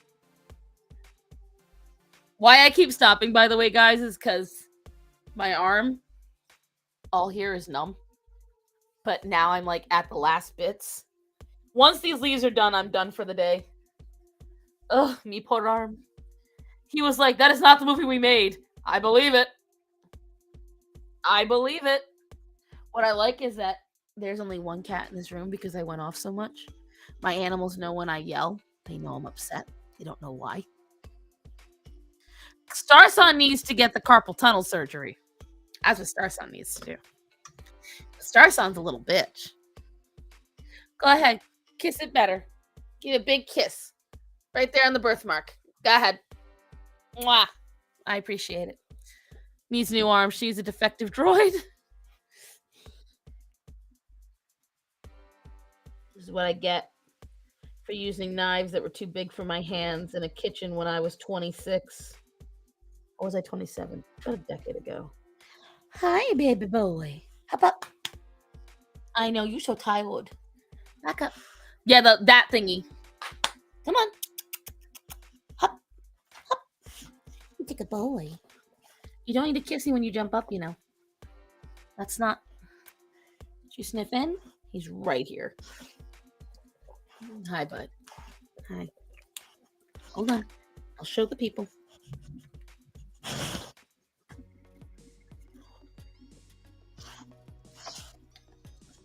Thank you for licking the camera, too. Arthritis giggling in the distance. Yeah. That's my knees. I hear carpal tunnel calling. Yeah, I'm going down the tunnel.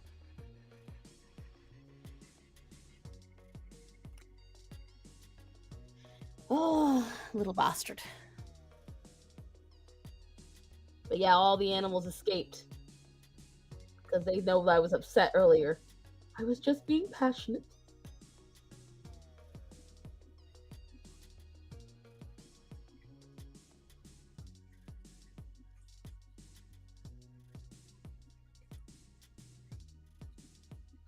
I will say that this brush does make a difference, though. This thing is amazing. I love this.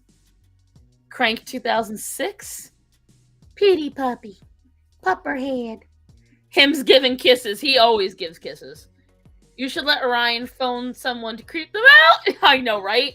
He sounds like the guy you don't want on the other end of the alley. I always call him a mouth breather. Whenever he gets up in here, I'm like, you're a fucking mouth breather, bro. Like, get off me. Oh, you hear me talking about you? So he's in the hallway. What he does is he sits there and he flops himself against the wall in the hallway like he just did. And he rolls about and he kicks the wall and he scrapes his toes against it. Watch Kick-Ass. I've heard about that one too. I wasn't really too interested in it.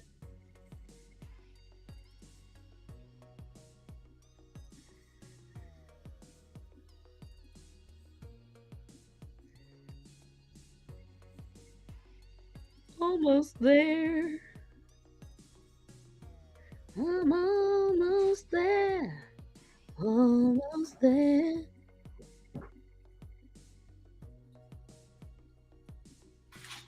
Bonus points if anyone knows where that song is from. People gonna come here from everywhere, and I'm almost there.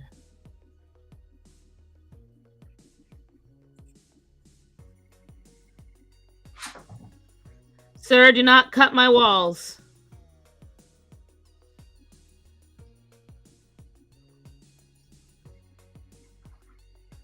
I hear a Greta. Yep. Fluffy Paws got it. See, now, my favorite Disney princess is Tiana, because I relate to her the most. The hard work. Don't screw off. Don't waste your money when you don't have to. I didn't like how they tried to make like her working hard was bad. I get that all work and no play makes, you know, whatchamacallit a dull boy and all that. I'm editing a video right now on lady who feeds her 1-year-old donuts. I still have to make a video about that. I think I did. A couple of my recordings got deleted recently, including one I did with Gothic. And that was an hour and a half of recording that's gone. And I was like, it's okay. I have it on my restream. Well, apparently, I don't. I thought I did. I don't. I haven't told her yet. I still haven't seen Nimona. I'm mixed reviews or mixed feelings about the Moana. I was all excited in some ways just because it looked like it was pretty animated, and now I'm hearing that is because that was the preview or the teaser made for a TV show.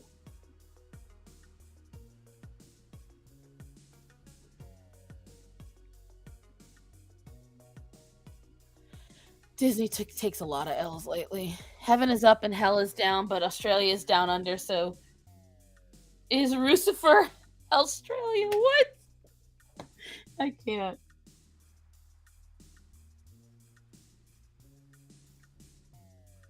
Almost done. My thumb is going numb.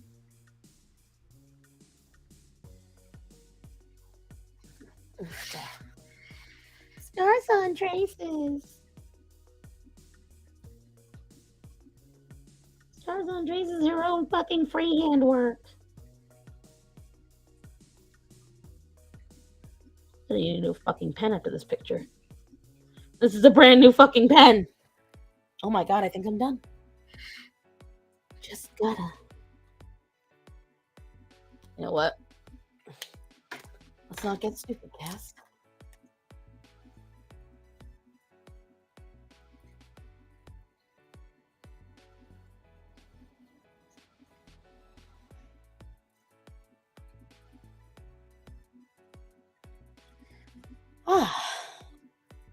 Like Moana when I first saw it second time, I actually really enjoy Moana. Just nub. You just like the word. All that snap, crackle, and popping is my hands. All right. Here comes my favorite part. Aw, thank you, Moon. Now it's time to clean the bastard up.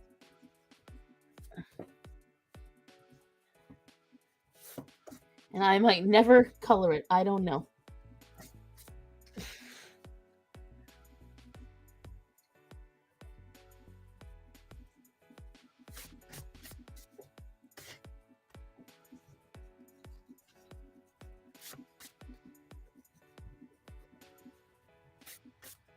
There's just so much detail on this. It took me a while to film the detail because I kept trying to. I'd make it, and then I'd make a little more, and then I'd make a little more, and then I go back and do a little more. And I was like, oh, this is going to be great. I'll line it eventually. 3 years later. Because originally there was no mushrooms.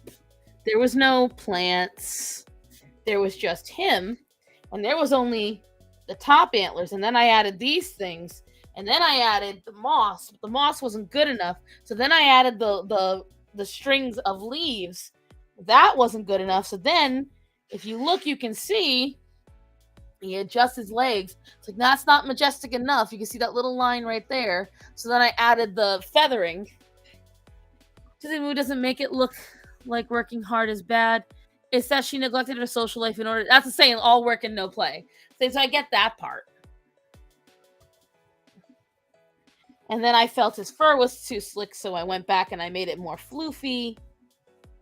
And then I felt only having the ferns and the plants wasn't good enough, so I went back and I put in some cattails and some dusters, and I put in mushrooms.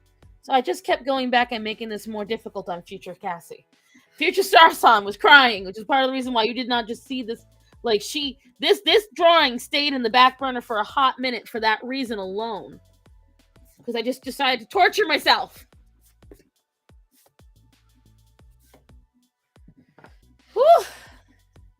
He done. See, I don't have a lot of favorite of anything. I don't like to pick favorites, but that's why two of my favorite foods are pie and sushi. Why? Because a pie can have any ingredient and sushi can be multiple ingredients. My favorite Disney movie, though, is Beauty and the Beast. And my favorite Disney princess is Tiana. And Tiana and Belle, to me, feel a lot of ways similar. I really like Roger Rabbit. Roger Rabbit is a bamf of a film. And it's one of the films that terrified me the most. Mountain background, let's go. Let's go. Let's go where? To bed? Let's go disown you? I'm trying to understand where you think you're going. Because we ain't going nowhere. Beauty and the Beast makes sense. Bite me! Now we color. No, now we go bye-bye. It's been a long-ass stream, and I can't believe I did that whole row of ferns in one stream. We finished these last 2 antlers right here. And all of this today. And I hurt now. And my throat hurts. Because I ranted a lot. Because I made the mistake of asking you guys if you enjoy when I rant. Oh. Well, as you guys know, this is so exhausting. This is so mentally taxing. This is one of the most difficult jobs in the world, according to Hassan. That little piece of shit. I'm a quitter and I admit it. But you're in bed already. Weak. Oh, Treasure Planet. That entire arc of Disney movies got so underrated. Gawk Gawk 3000 always helps when my gawking at. But all right, kids. Well, we did it! Yay! Oh, thank you for the triggering. Thank you for triggering me today, kids. Thank you for joining me. Yes, Orion, Mommy's getting off. I know. He brought me a present.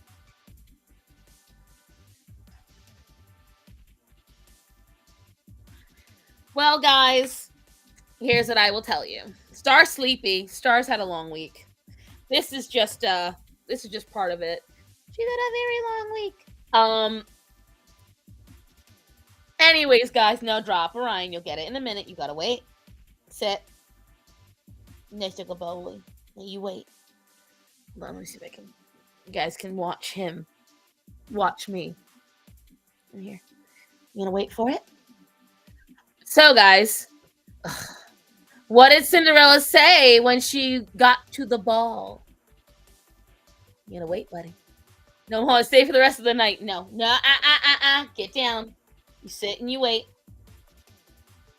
Well, guys, here's what I will tell you. There should be a new video coming out. You wait. There should be a new video coming out this week, possibly 2. I have to see what did not get deleted. You have to wait. Sit. Good boy. You wait. Thank you for joining me. You will see me next Sunday, potentially, on the Mother to Smothered. You will see me on Monday, with my lovely Hara Emirata. Next Tuesday, live, and there should be, he is pleading so hard, you wait. And you will see me at some point this week, potentially, 2 new videos. Sit. Open. Hold. Drop. All the way. Get it. Get it. Give it. You piece of shit. Give it. He's like, no, I know your game, lady. But thank you guys. Thank you for joining me. I love you all. Remember to tell people it's important to you that you love them and to be safe. So, guys, I love you. Be safe. Have a wonderful day. And I will see you next time.